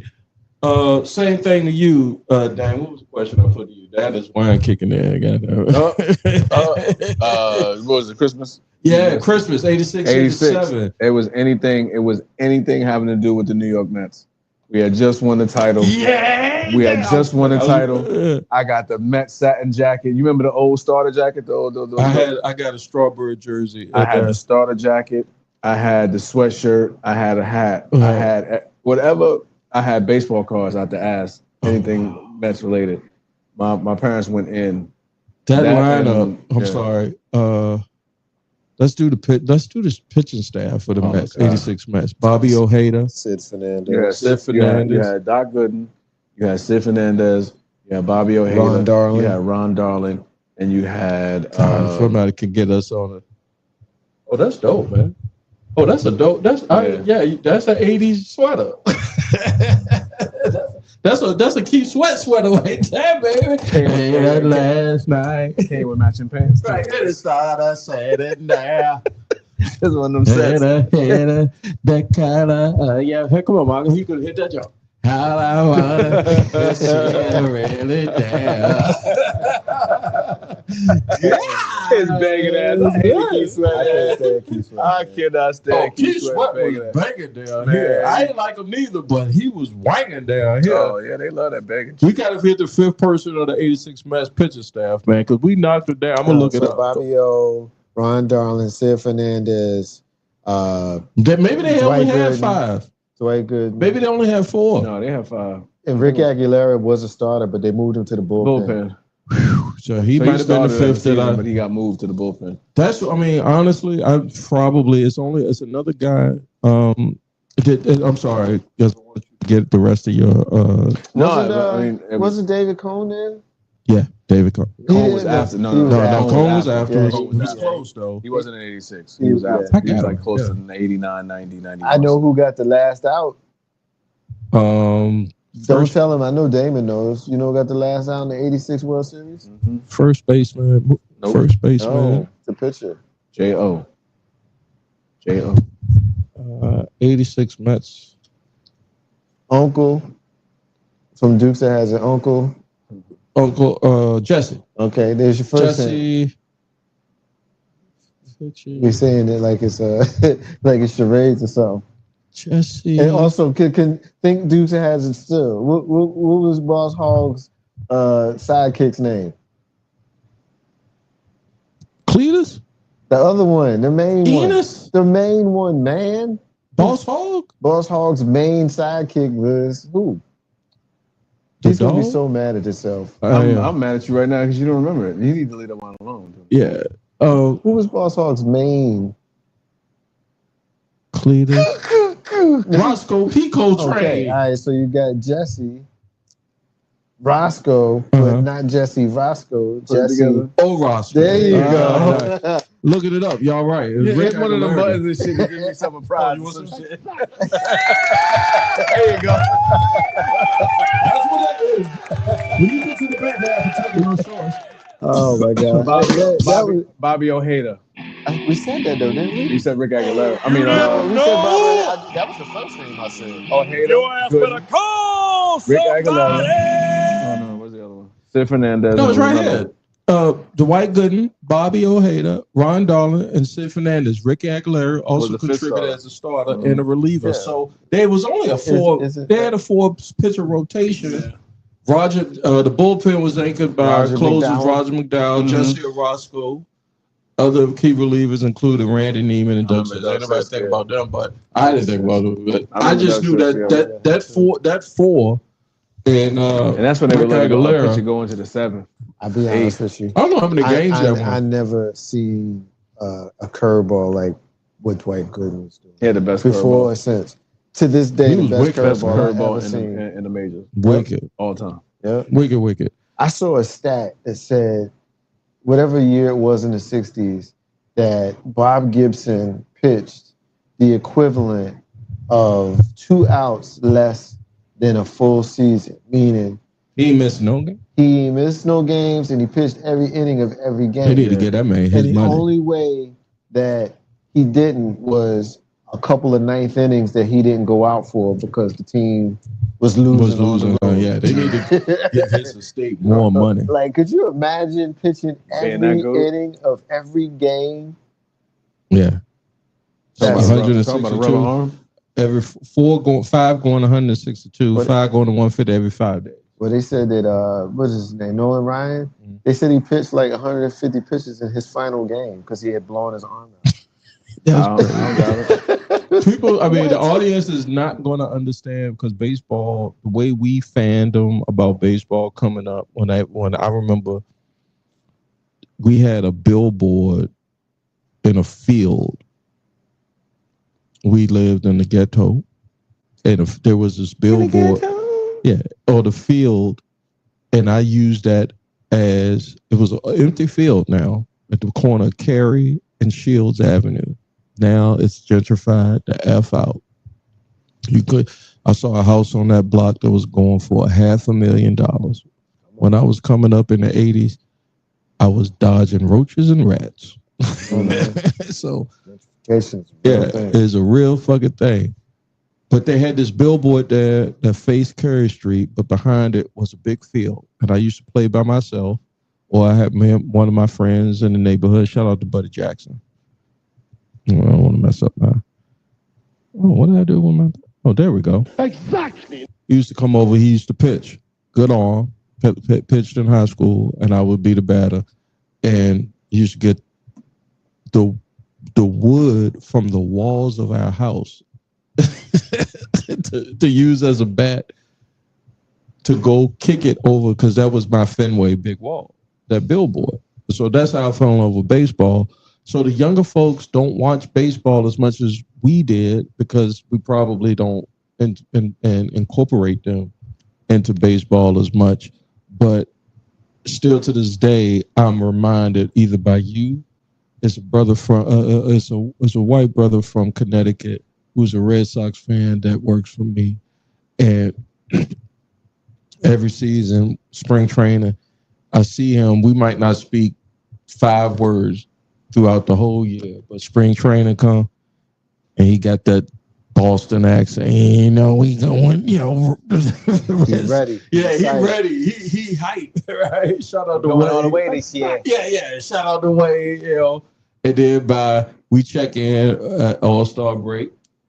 Your Yankees not looking too good. I was just like, there's been a lot of injuries this year. Like, you gotta, y'all ain't looking too good either, but come holler back at me around September. 2 pitchers that we had that were the best pitchers on the team last year. One is out to the middle of next year. Yeah, so, and the other one was out for most of this year. So I say holler at me in September. But you play with the players that you got. And there's another guy who's from Scranton who's the Spencer Jones. Yeah, he's that's the Yankee farm team, but he's a Phillies fan because Scranton's close to Philly. So I battle with him every day. Not battle, but we check in every once in a while. It's like, my Phillies looking good. And I'm like, so one of the things is I miss us black folk getting into baseball. They and I don't blame us really, because they don't extend a hand to us. They extend a hand to everybody else. Well, we don't have the neighborhood baseball fields that we had when we were coming up. And if you think about it, it's easier to buy a ball and you can shoot it in a basket, or a ball that you can throw to another guy. With baseball, you got to get equipment, you got to get gloves, balls, bat. Then you need a bunch of kids instead of just one. That's the thing. You got to find. You need at least 18 kids. Yeah. It's like so that you can play each other. If you playing baseball, it's like you playing with Fat Albert and the Cosby Kids. Shout out to Fat Albert. With a whole bunch of shit. You got to be able to have all that stuff, and not all the kids have that shit for baseball.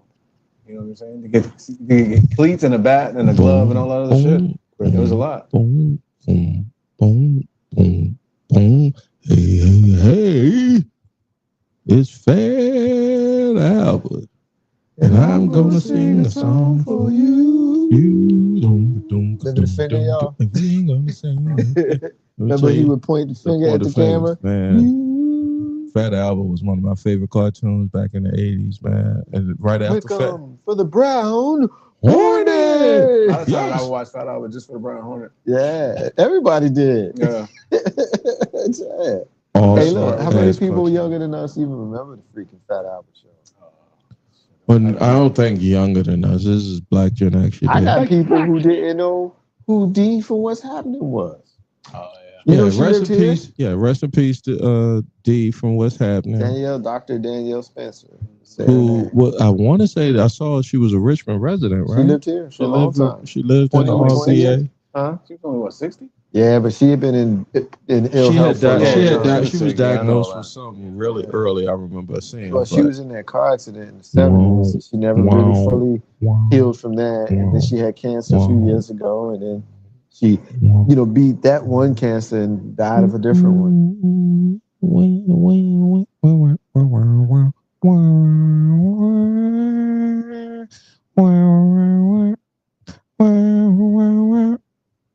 Is that I don't know what that was. No, that's what's happening. Yeah. But which character you identify with? Which character would you say he is? On What's Happening? You know what I was saying. What would you say you is from What's Happening? Who you say you is with What's Happening? I mean, it's only one person. It's Rod.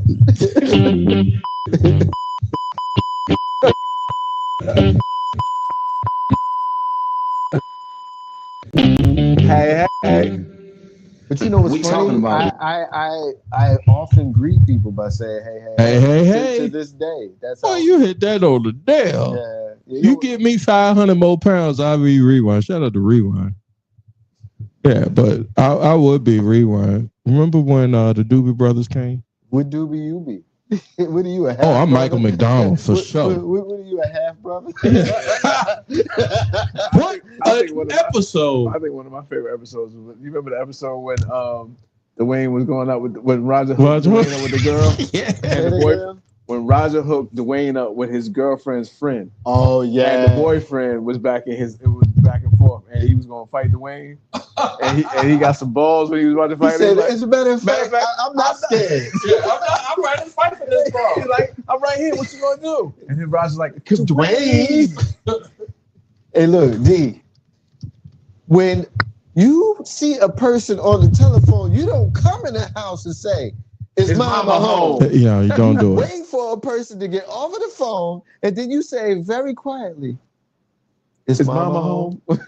She ran that house. And then he paused. Excuse me. Is mama home? No. After, man, if D didn't remind me of, because I grew up in a house full of women, 2 sisters, and my cousin who was a 3rd sister, and they all was D's. So was my sister. Yeah. Oh my God. My sister was a D. I was just like, God, y'all get on my nerve. I ain't have no sister, so his sister was my. Was your sister got on your last nerve? Yeah. Come on, man, get out of here. Only 3 seasons from 76 to 79. Yeah, it was very different in that 3rd season. That's the one where they had graduated. And they put what's that lady name? You talking about Shirley? No, not Shirley, because Shirley was probably in it, but The light skinned Anna chick Marie from I'm gonna get you Oh, sucker. that's what's happening now. Yeah, that was what's happening Yeah, now. that's when they got married. That's when they got married. Raj got married. I remember that. Yeah, when Martin Lawrence was on that show. Yep. Damn, Ma, you old as shit. Martin was a series regular on that Yeah, show. he was a little meaty little motherfucker, too. And it's all Fred Berry's fault because both shows got in trouble because he kept demanding more money, which put both shows in peril. Yeah, that's crazy. That's why if you look at what's happening now, Mhm. that show also got 3 seasons, but you only see him in the first. He got fired after the first season Because he wanted more money. and you never saw rerun again. Damn, rerun. Why you fuck it up for everybody, man? Rest in peace. I think Fred Berry is his name. Yeah, The only ones left is Raj and Dwayne. Everybody else is gone. Oh, bubbling brown sugar, got a head, had a high heat. Bubbling brown sugar, had a head. Do, bubbling brown. On the Gong Show, goddamn it. On the Gong Show. Come on, man. That right there is that's The one. kids, the closest thing my kids might have to that is like Drake and Josh. Now, do you remember who Rerun's brother-in-law was played by? Damn, I want to say, hold on, know you know. Rerun's brother-in-law. So that means he had a First sister. of all, who was his sister? Yeah, played first by? time what I'm saying, like he had a sister He had a sister. that got married. His sister, I have no clue who she His was. sister was played by Chip Fields. Kim Phil's Kim mom. Fields' mom. Nah, I'm lost now. Right around the same time she was God playing damn, Miss y'all Jordan had some on good ass. Time. And her husband was played by Nathaniel Rollo Taylor. Yep. Oh, Rollo. Yeah. What's going on, Rollo? It's a husband. Everybody had a Rollo. Yeah, but yeah. I had to ask some people in my family, Rollo, my dad. Nah, I think I'm the Rollo. Everybody had a Rollo That around. might be. Or Lenny. Doug would be the Rollo. Yeah. Yeah, right. There was a lot of Lennys around my hood. Good times, Lenny? Yeah. My name is Lenny. Yeah. There was plenty of that. That means I think that's how I got my ColecoVision in 1984. Was through Lenny. You want to buy a ColecoVision? Yeah, right. Remember this? Yeah, brush them off. Always brushing them Those off. those black sitcoms that we grew up in as black Gen Xers was just poignant. Yeah, like for the us. Jeffersons. You know, Jeffersons though they was mainstream for me. Yeah. They was mainstream because they was on CBS every Sunday right after MASH, probably, or Trapper John MD. I don't know, but you had to catch Good Times and goddamn what's happening. Yeah. you had to catch them. Well, that's because they were earlier. Yeah. Really? They were earlier. Like, yeah, Good Times started in 74, ended in 79. You know, What's Happening went 76 to 76 Let's get some white to folks 78. But Good Times, Jeffersons, when they started I thought the Jeffersons started in they 76. started in 75, but they went to 85. Damn, that's a long ass time. You know, so they were into the 80s, whereas the other two weren't. They lasted longer than All in the Family, didn't Oh, yeah. Yeah. Yeah. I think I gave All in the Family some love one time they? Oh, okay. on the podcast. That's one of my favorites. I want to give some white people some some love, some white people sitcoms from when we grew up. Some love. Family is the number one. No, I'm gonna go Maude for tonight because we did. I think I did All in the Family before. Yeah. I mean, there's no dispute. All in the Family goes across all racial lines. That's the OG. Yeah, like for me, it crosses all racial lines because they had fucking Carl O'Connor was A liberal in real life. I cannot He was argue with nothing it. like that. Oh, yeah, character. nothing. All right, so I got one for you. Which shows came off of the All of the Family tree? Maude, Yeah. the Jeffersons. Yeah. There's one big one that you're missing. Hold on. It didn't come directly from All in the Family, but it comes off of Is the it tree. Alice? No. I'll give you a hint. We just talked about it just a few minutes ago. Maude, the Jeffersons. Who else came on that show? Okay, yeah.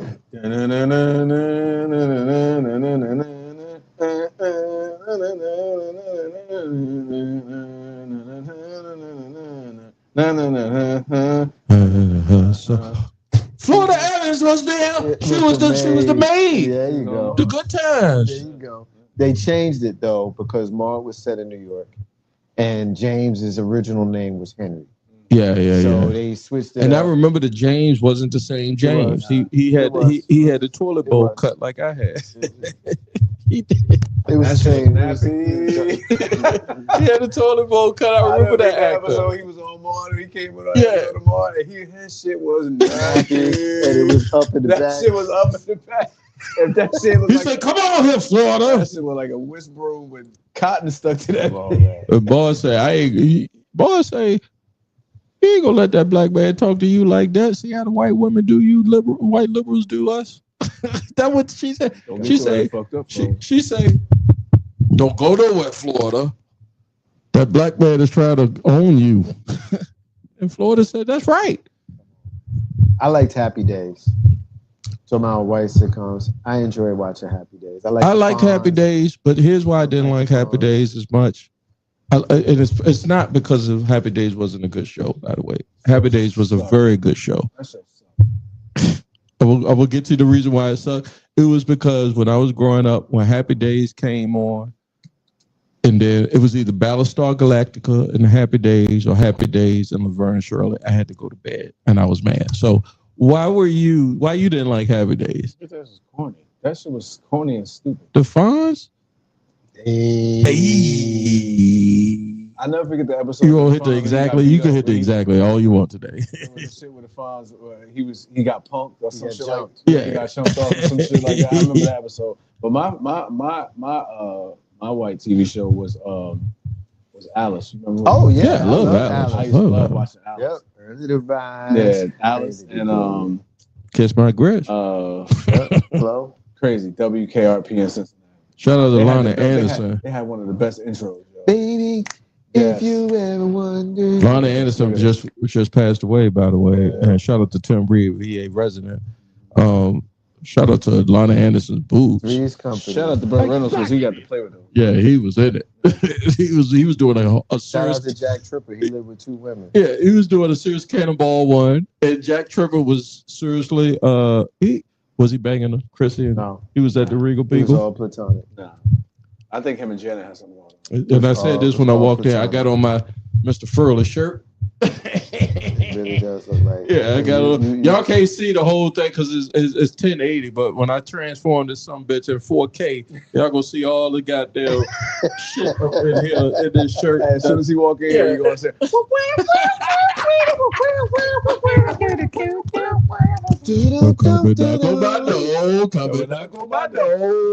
been waiting for you.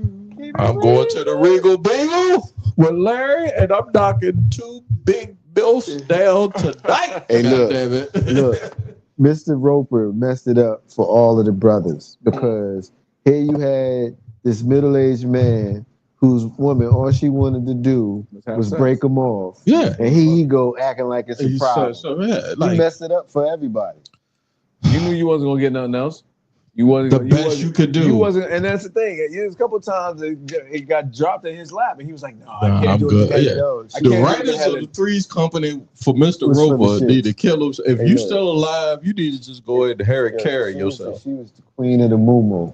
Oh, that's all she rocked. Colors and everything. Yeah, she did. Mrs. Roper, shout out to you, lovely, and I'm sure you are no longer with us because you look 78 and dead. Goddamn. But I think Janet's the only one alive on there. Yeah, well, Suzanne, Suzanne she died passed, and Jack passed. Wait a minute. Stop the press. Janet's the only one alive on that show. Well, the Thigh Master chick? The other 2 are still alive. What would you say she's Suzanne? One came after Suzanne, Jenna Lee Harrison, Cindy. She's alive. Cindy's still alive, and Terry. Terry was nice. Who was Chrissy? No, is Suzanne Summers? Is she more known for Thigh Masters or being Chrissy? Chrissy. Yeah, Chrissy. And what's that? Or the wife from what's the show that came on in the 90s? Step by Step. I used to like that shit too. Yeah. Stacey Keenan was the girl's name. Stacey Keelan, something like that. Keenan or something like that. Yeah. She's a cute one. Yeah, Three's Company was my shit. One of my first fantasy league team names was the Regal Beagles. Because I thought Jack Tripper, you had it made. All you had to do was act gay and live with 2 women. And live with 2 chicks and could bring home other chicks. That's the life. I liked Family Ties. No, I mean, I get Family Ties. I ain't like, no, I won't be. I like that. Alex Keaton Alex was my sucked a dude. bag of dicks. No, man. compared to Jack Tripper. I liked Alex. I got. What did Alex. you like about Alex? Alex didn't give a fuck what you thought about. That's true. He didn't. That's true. He stood on principle. He stood on how he felt, even though he was raised by a couple of liberal hippies. Yeah. He is a product of 80s Republican politics. Not that I agree with that. We got a lot of humor out of it. Yeah. You know, and I was a big fan of Michael J. Fox. And like many of us were a big fan of his in the 80s. But I enjoyed that show. I enjoyed the dynamics of him and his sisters. And, you know, I like Family Ties. And it came on right after Cosby Show. So, you know, and from 84 until whatever it was, that was Thursday night. This is the part that y'all miss about Marcus J. He's letting y'all in on a little bit. Oh, this is the jerk part of Marcus J. That's why he likes. Family Ties? Yeah, it was all right. Yeah, that's why it like. I used to like Nick on Family Ties. Him and Mallory going on. Yeah.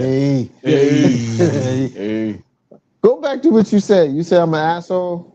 Cause you I am an asshole. You're an asshole only because I can see the old asshole Mark would fuck with Alex. What was his last name? Alex P. Keaton. Because now that I'm thinking about it, when that show came on, I was just like, oh, get right, fix your attitude, and then the yoga came in, and then Alex P. Keaton became cool and Back to the Future.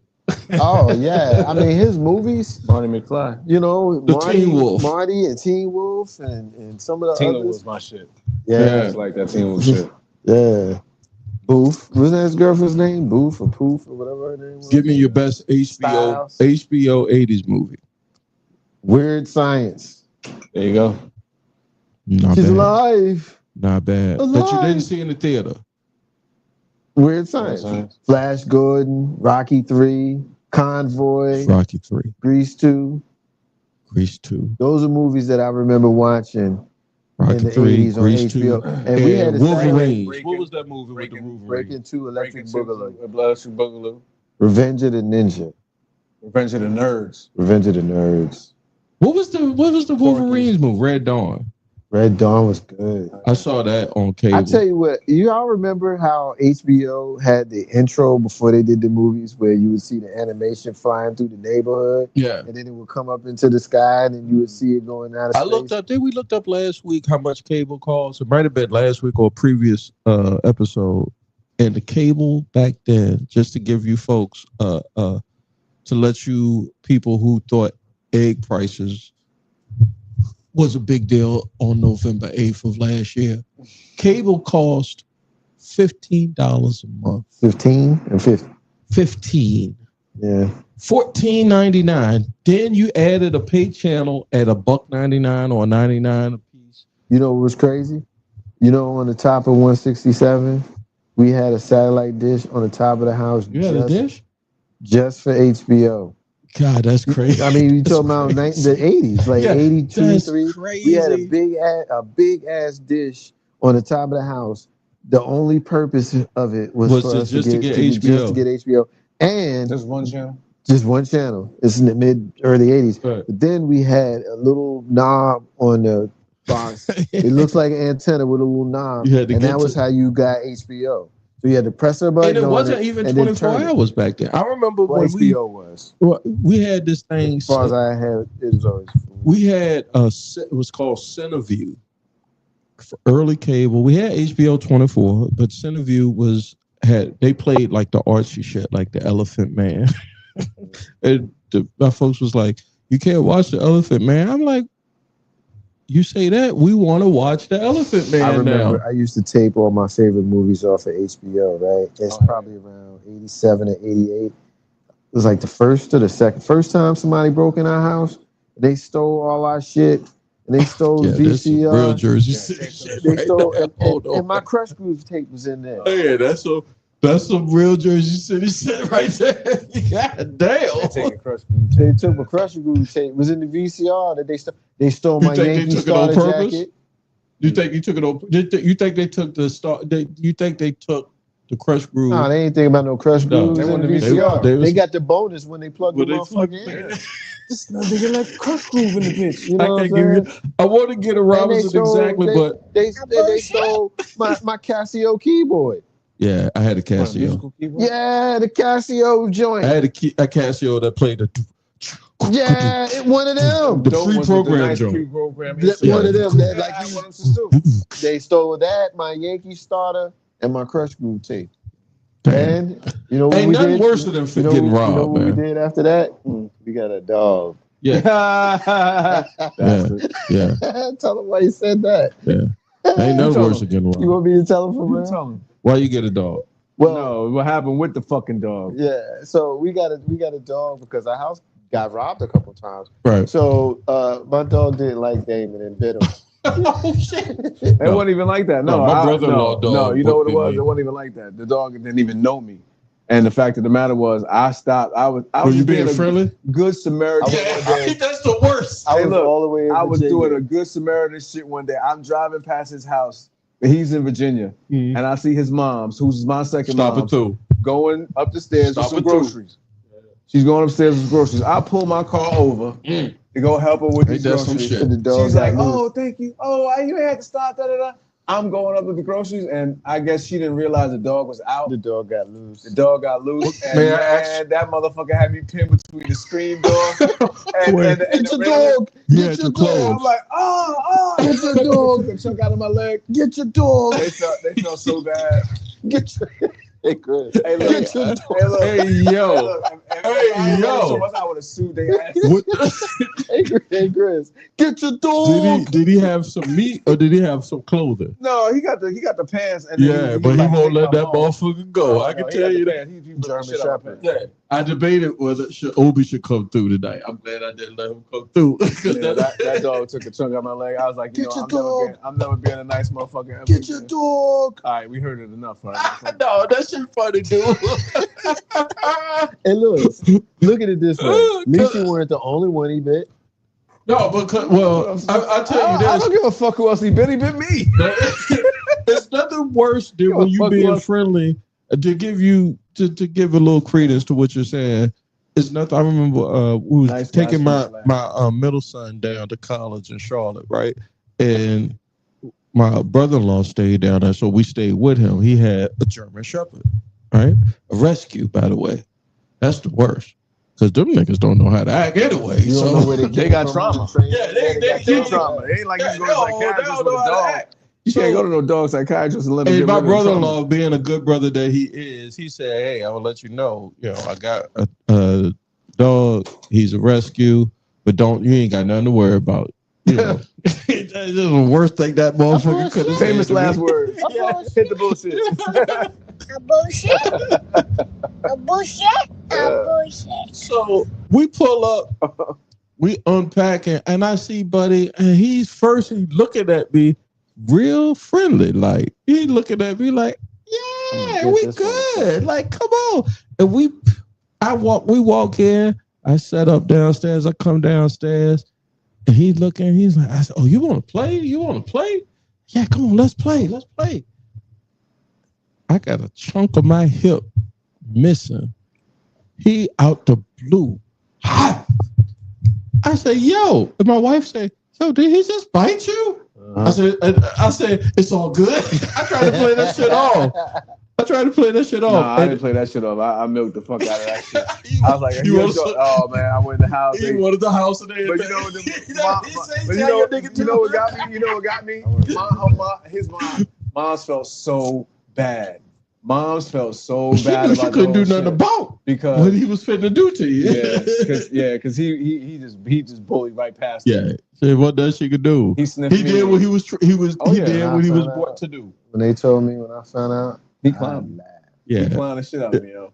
That's- I'm going to stop and helping his mama Get with your groceries. dog. And Get your dog. I didn't even say get your dog. I just was shocked because I was like, I thought you told me your dog was good. Oh, he don't bite. Yeah, right. You know when you hear people say your that, dog was good. Like, it look, He don't bite softly. right. Say that. Say that shit. I had You some don't bite guys softly. I got some goddamn anti-ointment. What's Oh, that? my God. Antibiotic ointment. He was like, let me go By get you. Tracy. Yeah, like, let me get you some That shit ain't gonna Mercurochrome. work. That's Messiah. iodine. Yeah, put Get some the shit iodine on. I in was that like, but motherfucker. I thought you told me. He was like, I don't know. I How don't. we start talking about wrestling, we end up talking about dogs. This is what we do here, man. We We find all did it. ourselves- Ain't nobody said squirrel at all. No. He's taking no shorts, baby. Yeah, Taking no shorts, we man. took no shorts tonight. I appreciate you guys coming through. Anytime. Well, first of all, it was meant to be. When Mark called me, I said it was in the stars because I had all kinds of plans of just relaxing tonight. Oh, but word. when the bat signal goes out for Marcus J, I said, and I started doing that. Jackie Fargo, Then you Jeff just Jarrett. hold on to the material until you're ready to release it. There you go. So I got. I'm recording tomorrow with Creed. Oh, word. I'm doing a remote with Creed on Sunday, so Oh. that's not tomorrow, but it's good.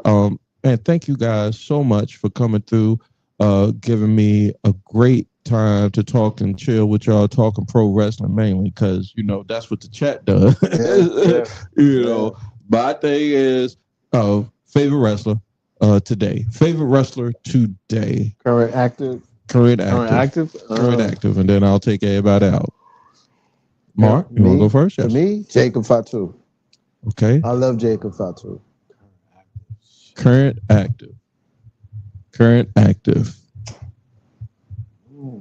Dang. It's long. You know what I mean? Yeah, I like Jacob too. He's probably the one dude that's really putting the balls to the wall right now. Yeah, I would I like say. Braun Breaker too. God, y'all are taking all that. So now I got to try to find one. So I'm going to say before they beat him, I'll say the guy that does the chops. The Austrian, the German. Gunther. He's good. My 1-1 is CM Punk. I've always been a Punk fan. Well, I've been a Punk fan too, but I don't know. I just think once he came back, I just think they don't give a fuck about For booking. Well, he just won his money. Yeah, he wanted his money. I don't Yeah, think they're gonna put the strap back on him. yeah. He just won his I money. mean, if they give him the strap, it'll be for a little bit of, But I said Gunther only because y'all took all the other guys. Gunther is a good one though. Undertaker, I heard him say on his show that if he was still active, he's that. LFG is a good show. Legends, what is it? Legends, something. Future. Yeah, but I don't watch it. I watch that. It feels like real tough enough. that's all it is. Well, when we get to Gen X and then start yawning, it's time to wrap that shit up. No, you good, bro. Hey, man, this is real shit. We take no shots. Get them off me. I'll let everybody get their last shout outs. I'll give shout outs to anybody y'all want to and anybody where they can reach y'all at the ads. Whoever want to go first, pick a number between 1 and 10. 6. 9. That Mark. 7 is the number. Don't reach out to me. I'm not giving y'all my stuff. I appreciate you inviting me. He wouldn't even let me see his Explore page. Yeah, you bugging. I'm a private dude. Always have been. Don't reach out to me. If you want to talk to me, text me. Don't call me. I'm not going to pick up the phone. I'll pick up the phone for you though, Greg. I know, but thank you. This list is You short. get a recording. The number you have reached does not wish to talk to you. I'm the dude. I don't even do that. I'm the dude. Everybody knows that if it rings and it stops ringing, that the person looked at the phone and hit the button and sent you the voicemail. I'm the one that openly does that. Oh, Jesus. Don't call me. This is the man who You don't want to make me angry. Don't call me. You don't like me when I'm angry. Don't call me. Takes deep breaths. Text me. I might call you soon as you text me, but text me first. Yeah, deep breaths. The list is short. Y'all are on it. Y'all can call me. Thank you. I know, but for the rest of the world, don't call. You've been warned. Call you. Dang. Well, your ad is at the bottom. Well, the ad is. He corrects me. I finally got it right all these times. Right. But his ad is at legacy_internet_radio. Yeah, I wasn't getting a Legacy Internet Radio. I was giving your personal stuff. I was giving your personal page out. Oh yeah. And you was just like, don't do that. Yeah, man. You know what I'm saying? Why you gonna put the personal one when I got the world knows it's the whole you because when the aliens come, they're gonna need to know where Marcus J at. Take me to your leader. Yeah. ladies and I gentlemen, don't want to talk to probably the second time you ever hear me say this on the air, no airways, but they call him AKA Pretty Boy. I'm gonna let him give the brief story, he ain't got to be brief because he's a guest here tonight. First of all, why they call you Pretty Boy? Back when we were in high school together, Mark and our other brother, K Dub. Shout out to you, K Dub. They went to St. Anthony's, right, which was boys and a girls high school. Me, unfortunately, I ended up having to go to Hudson Catholic, which is an all boys school, and we had to dress up, shirt, tie, slacks, with the Catholic outfit. Yeah. So when we hung out after school, they had on like the little khakis and the little polo shirts. I would come meeting up with the tie and the dress down shirt and the nice button down shoes and everything like that. We would hang out and everything. Like, look at this pretty motherfucker coming. This pretty motherfucker. Oh, here come the pretty motherfucker and everything like that and shit. You know, they look. After they finished school, you pull the polo shirt out. You pull it out, had to let the shit hang out. Me, I was like, I had the shirt and tie. The most I would do is probably undo. How you stunting with a Catholic school outfit on? No, it was like Catholic. You had to dress up. It wasn't no uniform. No, I'm saying how could they be stunting on you? All we were wearing was khaki pants and a polo shirt. Shout out to St. Anthony's. All those basketball players y'all put up, but y'all couldn't dress. Y'all dressed like y'all that wanted. was the uniform. Yeah. It was khaki pants and I would polo love to shirt. have that shit. The polo shirt was because we had to figure out what the fuck to wear every morning. Had to wash that shit every fucking week, week and a half. I would have loved to go to school with some khaki. So that's how you got to be Pretty Boy. Pretty Boy. That makes sense. Because I was always the one that was dressed up. Always dressed. I could dig it. Thank you, representing Jersey City. I think Queens a little bit too. Jersey City. Jersey City. I got you. He said, "Nigga, don't put that Queen shit out there." Hey, look. Yeah. Queens was a diversion I shouldn't have took. I know. That was the last time I checked the Queens joint. I was like, yo. Albuquerque, and I should have. I'll make sure I clean that up when it come out. I'll make sure I clean that up. Hey, I got my shit with Queens too. I'm Atlanta by way of Jersey. I got you. There you go. Any shout outs you want to get? Let anybody know that they can holler at you or whatever. I want to first give a shout out to my man Jay Grizzy for having me on the show, man. No problem. Appreciate it. Mark let me know what was going on. He called me up, let me know what the itinerary was for the weekend. He was like, just to let you know, segue, we meeting up with Grizzy tonight. We're gonna do the show. I said, word. Yeah, that's what's up. So I appreciate you letting me come on your platform and kick the actual factuals and bullshit with my peoples. So I appreciate you, brother. No problem, man. Come back anytime. I asked about you last week. I was like, yo, how can I get Dame on the show? Because I was going to do a remote. I knew he was in Atlanta, and we was talking wrestling. So I was like, look, man, I know Dame know wrestling. So man. He said, just hit him up, shoot him a link. And then next thing you know, I bring them to you. Yeah. You bring them to me. Hold on, let me give you. Come on, let's do it, brother. Let's see.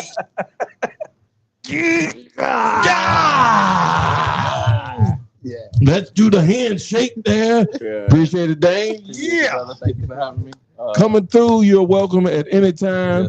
And I will definitely be sending out the bat signal for a remote. Yeah. Because if you a habitual line stepper, you right down my line, my nigga. And that's the thing too. We talk about this shit all the time. You talk about him and his transformation. I think I've done the reverse. Like I used to be what he is now, and now I'm what he used to be. Like to the point where I don't give a fuck. Fuck all that. Y'all overstating the fight, the calmness though. No, you know, I can speak of an incident as recently a few weeks ago that I got a little feisty. I can still. I see the leg shaking over there. I know you said you. I see it. I know it's in you. We don't doubt that. We've known you long enough to know that it's there. It's just ain't as pronounced. Yeah. That's all. That's all. That's fair. Yeah. That's why when I made the comparison of Dalai Lama and Eazy-E, actually, back in the day, you was more Eazy-E than Dalai Lama. I actually, the more I've had an opportunity to think about it, it's more of a compliment than how I took it. I appreciate that. Thank you, man. whatnot. Because everybody knows I was a big fan of Eric Wright. That's right. We lost him 30 years ago this March. Wow. Quick joke, too. Yeah, but that's it. I mean, between my family, my friends, my kids, I love you guys. Y'all should be in bed. Nah, they grown, man. It's Friday. They doing some grown people shit. Yeah, it was a chill time. I want to do a show one day about how we, as Gen X's adult parent our adult kids, because Lord knows, It's different. Yeah, it's different. That's a special show. I will clip that right now. Hold on, let me timestamp that. And when we come back in the next episode of Taking Those Shorts, that might be an episode. Well, I'm your host, Jay Grizzly Green. Again, thank you to Marcus J. Thank you to Dame Pretty Boy _9. What is it? Where did 9 come from? It's .x? IX 9. Right. Roman numeral 9. What's the 9 come from? Day I was born. The 9. Okay, that's fair. You know, I thought it was something else. Like I got 9. I don't even know where you go with that, but no, it's the day I was born. Hey, bro, the longer you stay fucking with me, with this thing, when that camera's on, I show one of the reasons why you asked the number between. Yeah, I'll show my whole natural ass out here. And he know it. He get embarrassed about. I seen your show a couple times. You done showed your natural ass. And he get embarrassed. He's like, yo, I gotta go. I can't be seen with this guy. I see the look on my face. Like, Yeah. How did I get here? So no more. I drove my car here. No more butt plugs for the night, ladies and gentlemen. I appreciate y'all. Make sure you like, share, subscribe. Hey, we only have we're halfway through the month of August, so I got another 16 days to reach my goal on YouTube. So by the time I clip this out and put this out there, I'm trying to reach a personal goal on YouTube to get the subscribers up so I can get into y'all algorithm. So if y'all can get lucky to be black man to reach our lovely stage in life, y'all will get this content here, all black Gen X's, you dig? So I appreciate y'all doing that for me, smashing that subscribe button. Thank you. For Marcus J, for Dane, we out. Look at my...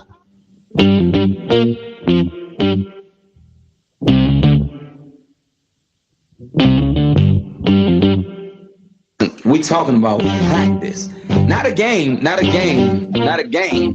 We talking about practice. Now I gotta talk. We all gotta be quiet. You're talking to the Rolex wearing, diamond ring wearing, gift stealing, wheeling dealing, limousine riding. I'm a man. I'm 40. And now your host, Taking No Shorts podcast, Jay Grizzly.